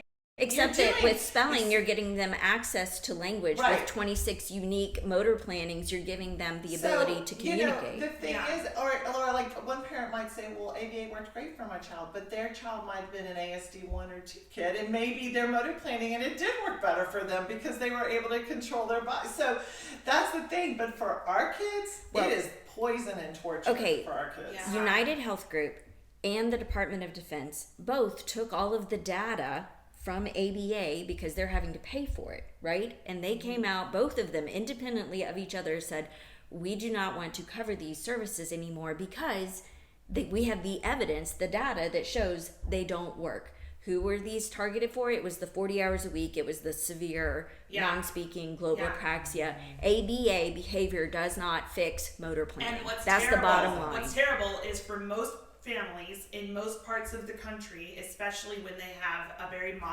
moderate, like low income insurance. That's all they have. ABA is all they have. That is all they have. You get denied that. That was their child care. That was their education. That is the problem. Is my friend who's a pediatrician, she said, Libby, all I can do is write a prescription for 40 hours of ABA. I said, then honey, you have to do it because that family needs a break. They have to have a break. And maybe the therapist, because again, there are therapists that are just gifted therapists that would go beyond what ABA says, and they can help your child because they're just got that gift. And there are plenty of therapists that just have the gift. They may be under the ABA, but they go beyond that. And there are plenty of those out there. But if the actual ABA, the way it is supposed to be carried out, the way it does not help our kids. We do not have a problem with the people. We have a problem with the method. The people can be fabulous. It's the method that's flawed. Yeah. Well, their hands are tied. They're in a situation where they're experiencing it every day, and they're seeing, I can't. Okay, I can help this way. Their paycheck is dependent on them producing this. Yeah. So they'll fire you. Yeah. They'll say, you're not abiding by guidelines. You're not acquiring the data. Where's the data? But how does it get changed? That's the thing. So we complain about it and everything, but what has to happen to make I have the answer. Fix it. Because we need to fix it. I do. It's like, I have the answer. Yes. It's very simple. I am so sorry for everyone who is currently in this industry, but this industry needs to go away. It truly does. And we need to appeal to insurance reform.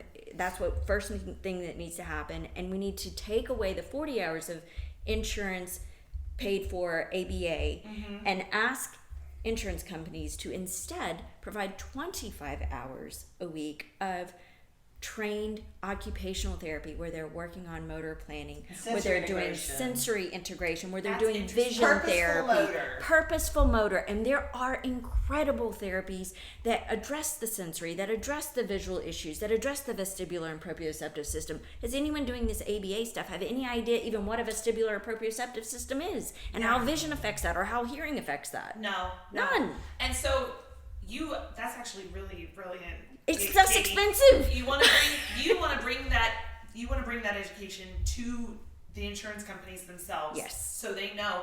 And then of course you'd have to do really clever. legally. Of course we have to change the laws as well. I do a lot of when someone will mention a nonprofit or an institute that they've worked with or blah, blah, blah, I go to that website. I go to their leadership. I look at who's on the board of education and what their backgrounds were. It's always like healthcare finance, insurance company, insurance billing. Like the board of these places are those insurance companies. Yes. Well, and they would see the this. May Institute, for example. Oh well, don't. I Well, have a no, lot of bad things to then say here about we the go institute. again.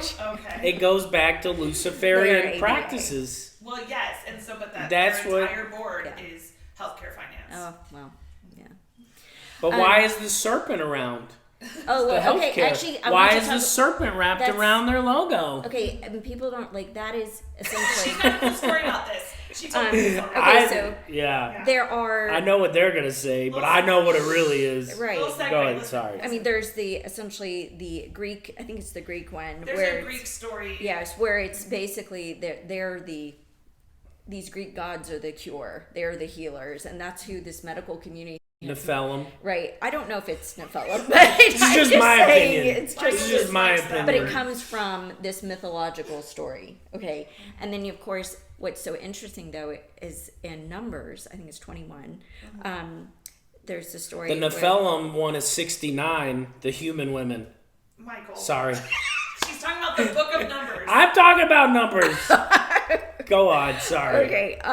So the but in Numbers 21, it's where Moses, is told by God to go and make this the iron, the bronze iron, and then and the snake and the whole, and to raise it up, and anyone who looks at the cross will be saved, and and that's exactly what happens. So and there's several different stories in the Book of Numbers about these types of things, and the whole point is that Christ is the healer, that He is the healer, and anyone who looks to Him will be saved. That is the whole point of those stories. So I'm not reading because it will take too much time and it'll take me forever to find it. Do you think No, it's okay. I mean, sometimes I wonder if ABA would almost have to have its name changed from applied behavior analysis, because behavior is a bad word to have in it. It is. And it was almost like, why can't, since it's already established, why can't we do it with the name, change the whole protocol, have them learn spelling, have them maybe learn DIR floor time, which is a way better way of, see, DIR floor time, when I was, at one point, ABA and DIR floor time were battling. DIR floor time is what we started with. The only reason I ever did ABA is because I had a parent talk me into it, and I did it, and we had one therapist at the very beginning who was actually amazing. I didn't know enough then, but she was just a great therapist, and those are out there, regardless of what they're doing. They just get it.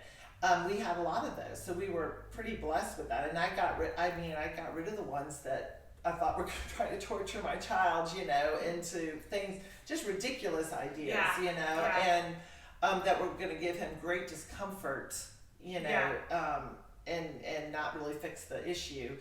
But I mean, it's just ABA is so established that why can't the powers that be just say, hey, we're wrong, fix it, and then continue? Well, I don't know. It just seems to me that would be easier, but but then everyone has to admit, we're wrong. We have to change it. We have to change an entire mindset. Yeah, I personally don't really even care who continues to get the money. Just let's make the therapy work. You know, make it work, make it better for our kids and kinder. And well, it has to begin so with presuming competence. You have to. That's the one thing. Starting with presumed competence. Learn a spelling method. Presume competence. Understand what apraxia and sensory integration are, and then how the snowball effect of anxiety and OCD and ADHD, that all plays into it too. Yes. I mean, all of that is, and each kid, I almost felt like, I always thought of kids I worked with as almost like switchboards. Like John Paul had this, and this. And so I knew the protocol to address that. Whereas like a Houston may have this, and this, where essentially it's all motor planning, but each one has their own significant problem. Like Thomas used to say, John Paul's twin would say, why can't John Paul be more like Houston? Because John Paul was hard to take places because he was so loud, whereas Houston doesn't do that. He doesn't do the verbal stem. I mean, it's just like they all have different things that are problematic, but you know, it all comes from the same problem. But I think you're answering your own question right there. I think that's the problem, unfortunately. ABA is such an easier, just like everybody gets the same way and it's treated the same thing. And you cannot do that. They're trying to, well, and again, but that is the basis, is that they're trying to make them normal. Yes, that's the whole thing. normal. We are going the norms. to say you can be normal. I mean, I've tried to be normal. I can't be normal myself. You know, I can't be normal. But why can't we be unique? John why can't Paul we wrote be who we are? Yes, John Paul. I don't have it memorized, but John Paul wrote this really. It actually broke my heart. He wrote a poem called "Norming Me." You've got to remember it. I can't remember it off the top of my head, but I don't know. I'm working on a book. I'll probably put it in that. But good. I was gonna ask if you were working on a book. I am. It's I am. I'm trying to be disciplined, and John Paul and I started a book together.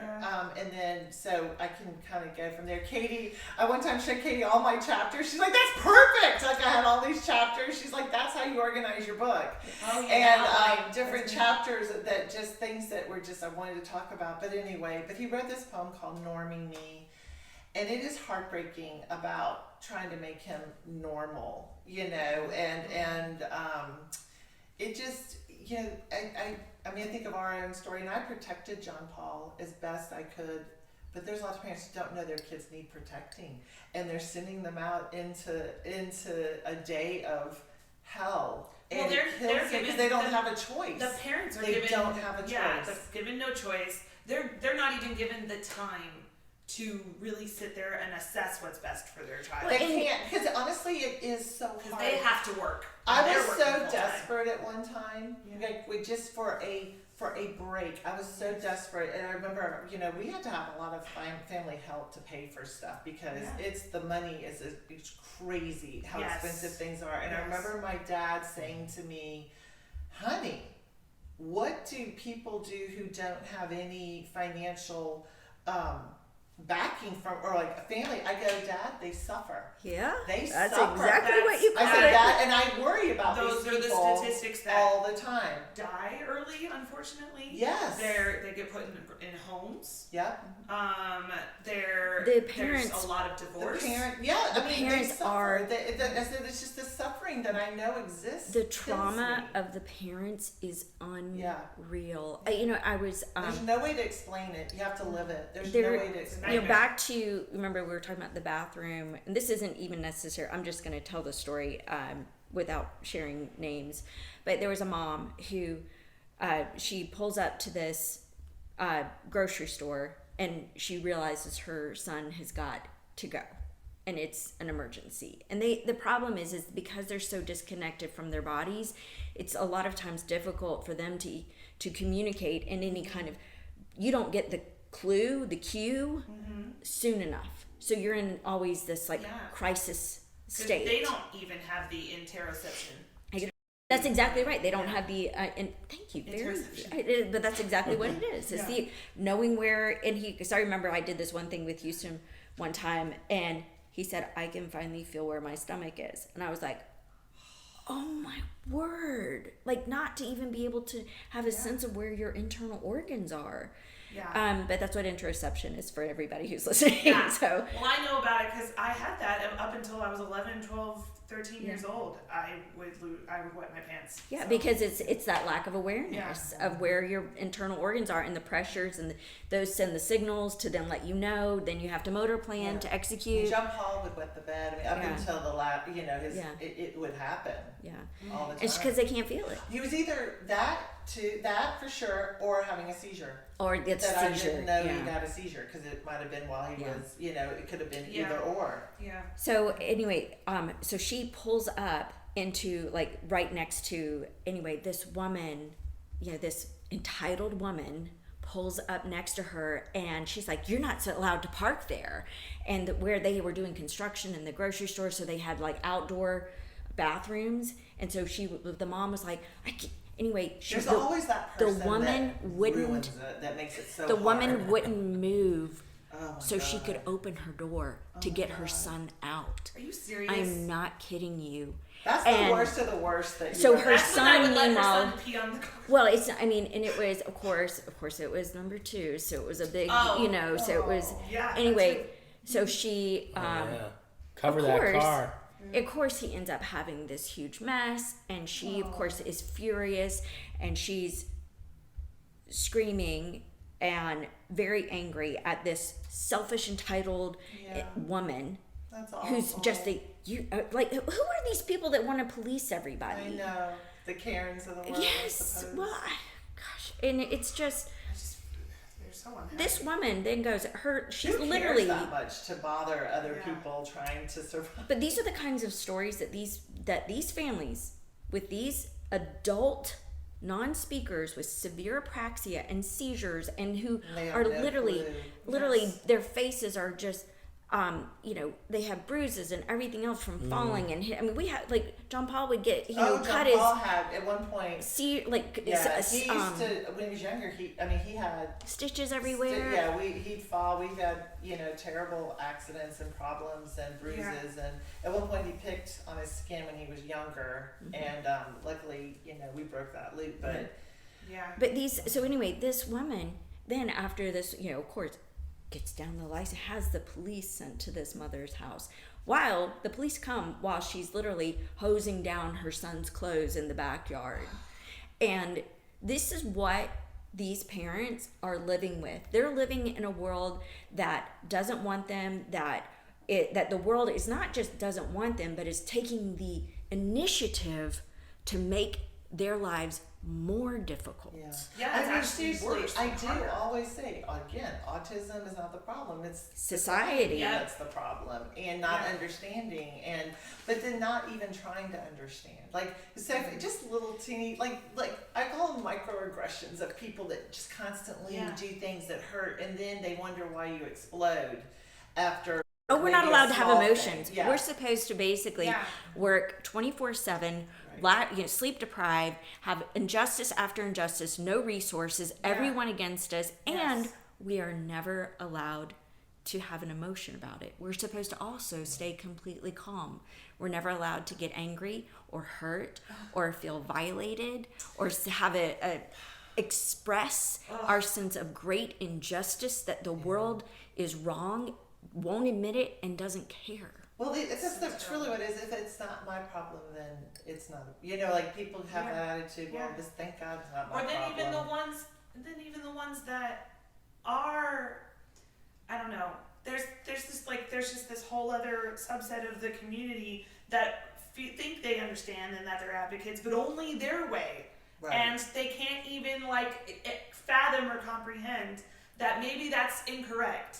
I get it all the time in the online space on TikTok. Like, I'll be talking about Houston's eloping, and then someone's just like, that is a behavior. That's a behavior you can stop. Like, they only elope. No, when they they're can't actually. They only elope when they're dysregulated. No. Blah blah blah. It's like John Paul would elope. You don't know what you're saying at all. No, they don't. John Paul would elope, and eloping is so terrifying, and the judgment of eloping is You're not doing a good job. It's so, and the parent lives in a constant state of like, I was always like, luckily we had a gate, I could close our gate, but the fear of it. I remember I came home one night and everyone's sitting around the table and it's very quiet, and all of a sudden I hear these alarms and sirens, and I said, "Is that for us?"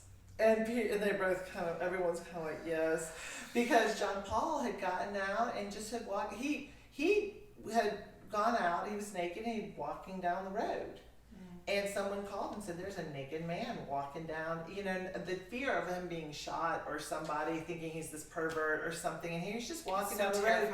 And the police, you know, were so kind. We were so lucky that the police, they were always very kind to us. I was just lucky that way. Like, I did not have a bad experience. Yeah, that is not always. They actually, no, it's not, and that is a whole nother thing. But they were usually so relieved to see me. Yeah.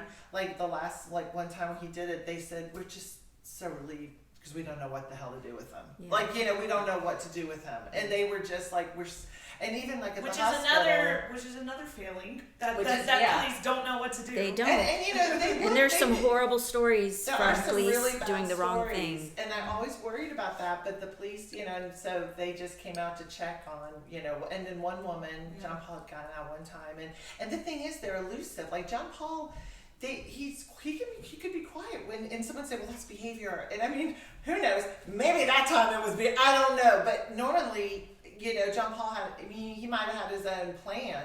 I don't know. Some kids just take off. John Paul, when he was younger, would just take off. Yeah. He could be older. Well, and Maybe he had I've more heard plan when I've he heard got the older. I non-speakers don't say know. multiple I'll never- things.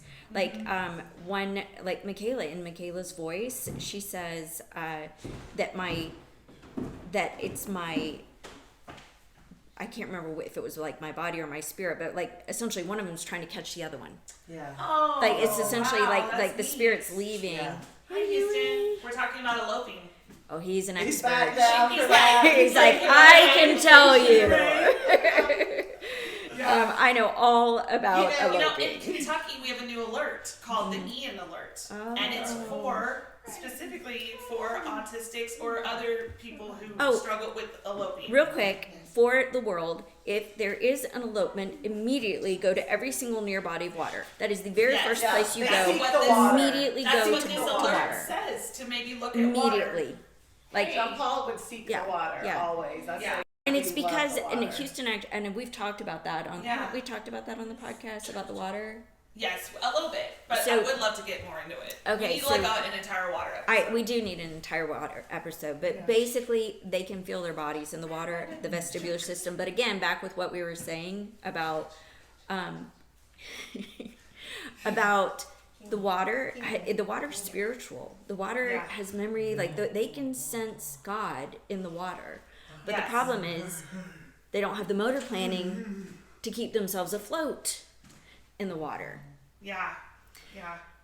And that's what happens. That's hard. So here they are spiritually and physically seeking something good, but then unable to keep When they're themselves. little, John Paul was a frog. I mean, John Paul could float and hang He in the was. water. He was a natural in the water. He could. So like at the time when he went to Hilton Head, and that's a whole other thing. But he swam in the Hilton Head in the middle of the night for hours. The ocean. Well, in the ocean. Wow. That's when he ran away, and in the middle of the That night was rode in his telepathy bike. tapes, right? Yeah, Yeah. and people Yeah. would say, you know, well, why weren't the doors locked? They were locked. They were locked very well. Yeah. Why wasn't, why were you sleeping? Well, because I've been up with It's him till nighttime. 3:30 in the morning, and I thought I got him to sleep. Yeah. But John Paul was intentional when he got up and went to the ocean. He had a plan. Whether or not you want to call it behavior, I wouldn't call it behavior. He wanted freedom, and he wrote a poem about it. He just wanted Yes. to go to the ocean. It was everything. My friend Yes. woke me up, and she said, she came in. We're probably out. We're almost done. Boo. Yeah, we're working on it. She said, Libby, we were at the beach with them, and she said, the back door's open. He's not in the pool, and the trike is gone. And it was about 4 a.m. So he must have snuck out sometime between 3. I had fallen back asleep, thinking he was back asleep, and it has a happy ending. Thank God. That's good. It's a happy ending that we found him in the ocean, and he was having the time of his life. That's not normally what happens. I always say that wasn't his time to depart this world. I always say he still had more to do, and that was not the time for him to go. And he was protected. When Katie first met me, she said, he was surrounded by angels. And I said, oh, I know. And I was like, I think we're going to be friends. That was the first time I met Katie, and she was like, oh my God, you're Libby? And I said, yes. And she said, oh my gosh, I know your whole story. And then she's like, he was surrounded by angels. And I said, oh, I feel like I got chill bumps even thinking about it. So John Paul's verifying. So Libby and I met because that whole thing happened. And a friend of hers posted the story. She wrote a wonderful blurb about it because a friend of the news people called to find out about it, and I called my friend. I said, oh my God, they're gonna I'm the negligent mother now. They don't even get it. And my friend Jennifer Watson, she goes, don't worry about it, I got it. Puts the phone down, and she writes this perfect, wonderful thing about what happened. She's a great writer. So go ahead, sorry. So she posted on Facebook, and then my friend, who of course has known me since Houston was 18 months, she sees it and sends it to me, and I read it, and I'm like, oh my goodness, because, and especially with the ocean and everything, Houston ran away. We took this one trip. One of Houston's therapists was getting married, and she invited us to the wedding, and so it was a very big deal, and we're like, we're going to do this. This is a big trip. We drove all the way from Atlanta to Massachusetts, we went to the wedding, of course. Houston peed all over the church floor. I mean, it was just like one of those things. And it was disaster after disaster. Sounds like a great party. It was an epic family vacation. Yes. So, we could have actually done a whole movie just on that one vacation. I wish peeing in a church was the worst thing that happened there, but it's just not. Yes. So anyway, then we go to Martha's Vineyard because we're like, wow, we're all the way up here. We're going to try and do something amazing that we would never do. And I was taking a shower. His dad was supposed to be watching him, and he didn't. And he thought he was on one floor. He was not. And he ran away, and we had no idea where he was. And we're on Martha's Vineyard, and and the ocean is... Baby. How old was he? He was terrifying. About 8 or 9. Oh, wow. God, the fear. Wow. The fear. It was so Where was he found? I think it was actually, I want to say maybe even Yeah. Josh, or let's see. I think he was actually only 7. Okay. Katie, where was he found? This is the crazy part. For sure, we thought he was in the ocean, and the ocean was so ridiculously rough, and I knew I was literally I couldn't even, cause I'm just running all over, and all these people, strangers, we don't even have friends that we can call. The police are, everyone's looking for him, and I just keep looking at the ocean, and I'm like, if it's gonna eat him. There's no way he can survive that. Yeah. I can't even explain the emotional feeling in my body. It was terror. That would be the closest emotion. Oh, I know that feeling. And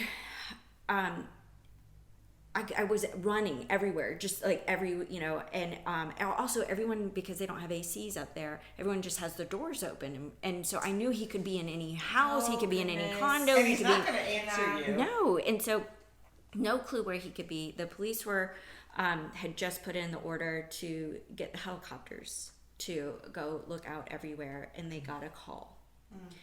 And this was the crazy part, was they had found a little boy naked, of course. Of course. Little angel, a little cherub. He was wearing a t-shirt, but no pants. Yeah. And he had a handful of pretzels, also not surprising. And what he had seen was, he was literally, I don't know how, at least a mile across an open field. He had seen a tent that looked like a circus tent. And of course, he was my obsessed God. with circuses. Aw. And so he thought he was going to go and find, Yeah. clowns in Dumbo or something. And it was a cow exhibit.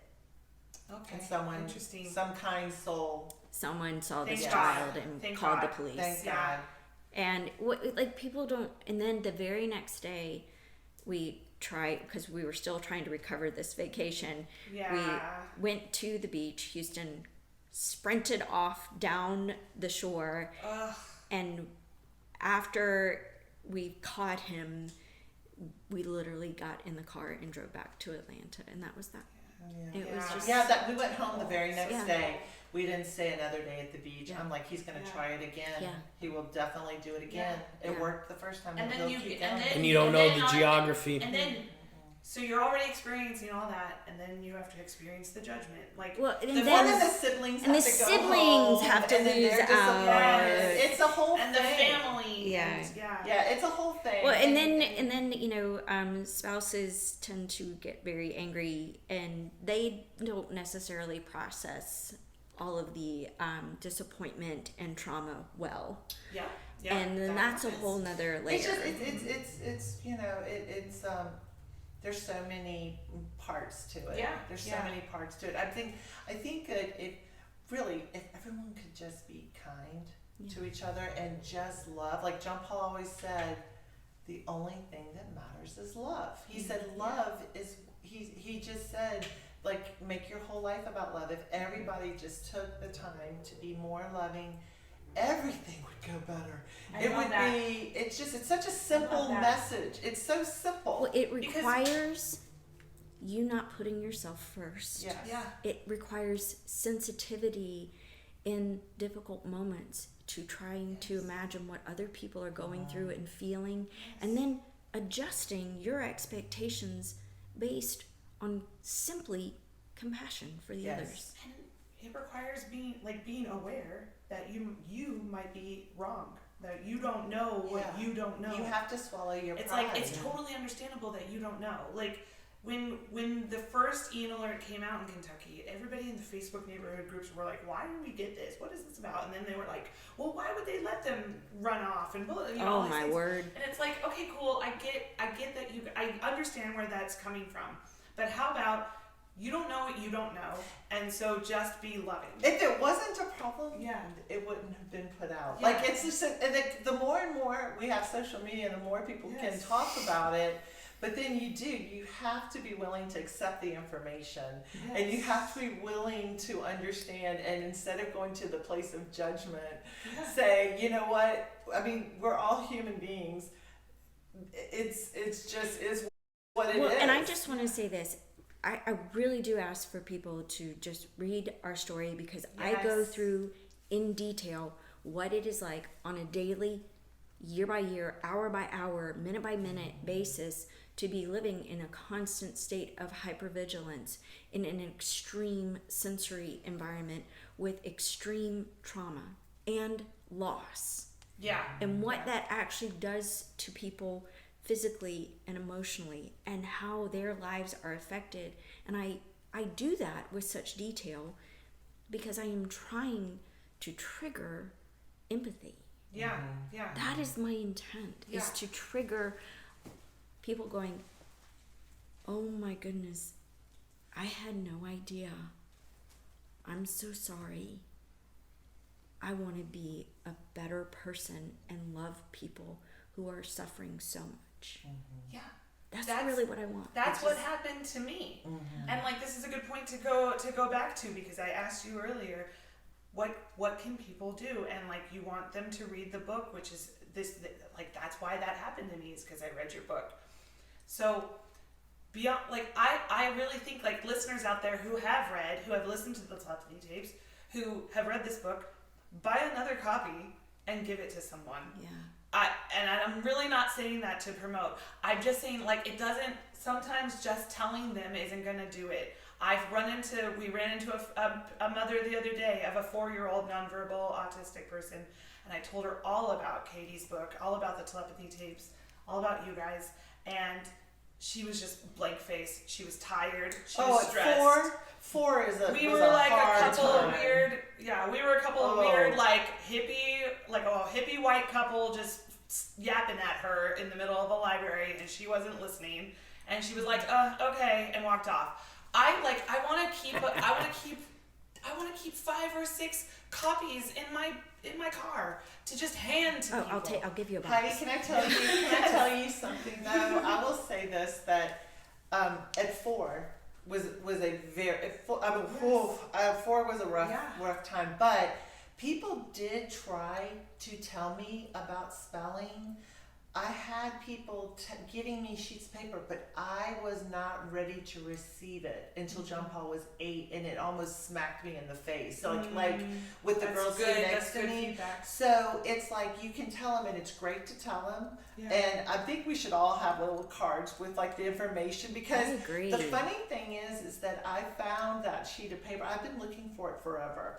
And I just happened to open this weird, I don't even know why, but there it was sitting plain as day. I don't know why I'd missed it. And it was the note the woman had written me. And for years, I thought that she just didn't give me enough information. Oh no, she was detailed. She even told me what movie to watch. The Soma movie called A Mother's Perfect Love. It was like, I can't remember. Yeah. Anyway, she told me about Halo. She told me Soma's whole thing, all about Robert. It was all there in black and white, but I still didn't receive it. That was like maybe a year or 2 before this woman. So, people have to be open to it. I'm hoping that with everything happening that this will just be common knowledge and common therapy that they start with, so that we don't have to have that, and people can have this from the beginning and not have to wait till their child's 30 years old to find their voice. Well, Or and these families need help. Yeah, They need They need help so now, much help. desperate help. And to try for society to expect any human being to essentially never sleep, never take care of themselves, never and be judged by society, and be deprived of everything that they normally would, and work full time. It is not physically, emotionally, spiritually possible, while also being isolated and ostracized by society. You're in survival mode, really. You're just, my day was just like, how am I going to get through this day? Like I'd wake up going, okay, how am I going to get through this day? When he was younger, especially. Well, my day would start in the middle of the night, where you're like, literally it would. Like it was literally, I'd put John Paul down, and then he'd wake up, and I could hear him getting up around 12. Yeah. And then he'd be up again until 6, and then and I wanted his brain to rest, so I have to put him to sleep. But he's got to rest that brain. It just, it's just everyone. It's really, again, it's so hard to explain to people who aren't living it, but you can do better. You can be kind. You can. Those are things right away. Just be kind. Yeah, just be kind. You know what you brought up? That makes such a difference. You brought up Soma. Yeah. You brought up Soma, and I wanted to. Did you see that Tito, her son, he just turned 37? Yes, did you read his poem? Yes, it was fabulous. It was fabulous. By the way, Tito has a Facebook page, and you should go and read his poem. Okay, I want to check this out. And the whole thing was about unlearning life lessons, and that's really what we are talking about here. Is society has got some old, antiquated ideas, and we need to unlearn them in a big, gigantic way. Michael and I talk about this a lot. Well, you have to humble yourself. Yes. You have to humble yourself and say, I don't know it all. Yeah. This is new information. See, I think when I was so excited that I had always been wrong. I agree. Happy. It was like being born again. Like, oh my goodness. Yes. So it was so easy for me to change, but for when people are resistant to it, I'm always kind of shocked, because I was like, God, I've never been happier in my life. Well, I was thrilled to be wrong, but I will say that for me, and I always explain it, enlightenment came with a heavy dose of guilt, because I also realized I had been wrong. I had done everything wrong. Well, he was older, and I had been wrong for 2 decades. Yeah. That John Paul was 8, Houston was 20, and I still felt bad about what I had put John Paul through up to that point. Yeah. But 2 decades of doing everything wrong, and him being deprived of every single typical opportunity that you get in life. the opportunity to speak, to communicate, to be known, to be able to receive an education, to participate in society, to go to church with other people. He was isolated in that situation, to be excluded from every single social, physical, sport, dance, singing, any social activity at all, and scrutinized. Scrutinized, for sure. Just you're a problem. You have this. You need and the just the constant therapies that were traumatic. I want to say, also, I think it's hard because when we talk about autism and all the different things, that John Paul was, let's just be honest, John Paul was self-injurious. Yeah. But he didn't injure other people. And Houston's I think the same. when you have a parent whose child does do that dysregulation, they're not, and they feel like they feel in danger. They don't want people to get hurt. That is another huge problem. And I think a lot of that, that is something that I think there needs to be so much more education on, because it's like when we were in Vietnam, we were talking to the sweet girl that's giving us a food tour, street tour of food. It was delicious. Street food tour? Street food. Thank you. And thank you for that. It's been a dream of mine to do one of It was those. fabulous. A company approached me one time, but the thing is you have to raise this girl was lovely. She was amazing. Anyway, she was talking about autism. She said, oh yeah, all the dangerous autistics live in she's like, they're dangerous and they live in a place. And I was gonna say, the one that's usually the next step, if they're harming their family, they get and see, that's a whole other thing, and I didn't experience that. I've worked with people but I do think, Katie, that's a whole other thing. Well, okay, it's malignant catatonia, and people need to understand that this is actually a neurological condition. It's not a behavior. It is a neurological malfunction. And the guilt they live with, and then, and I have to say, no one wants to get hurt. I mean, it's scary, and so that breaks my heart, because really they're also so misunderstood.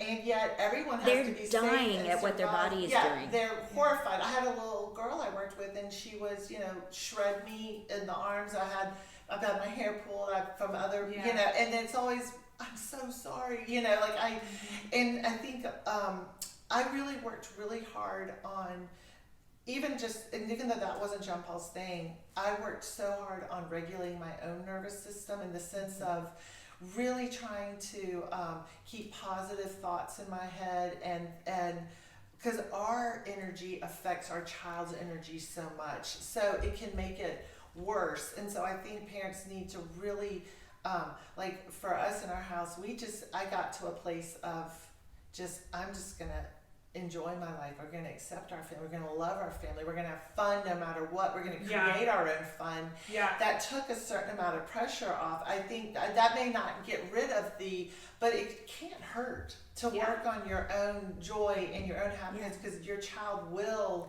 feel that and they can hear it. And so that's why the telepathy matters. Your thoughts matter because your child hears them. And we have to just address a very this important thing. as a society. Yeah. It's time to change our thoughts. Yeah. As a society, we need to start thinking and truly believing differently. We have to change our values. We have to change how we look at other people. There's this common thing, especially in American society, I don't know about other cultures, but where they, thinking badly about other people makes them feel good about themselves.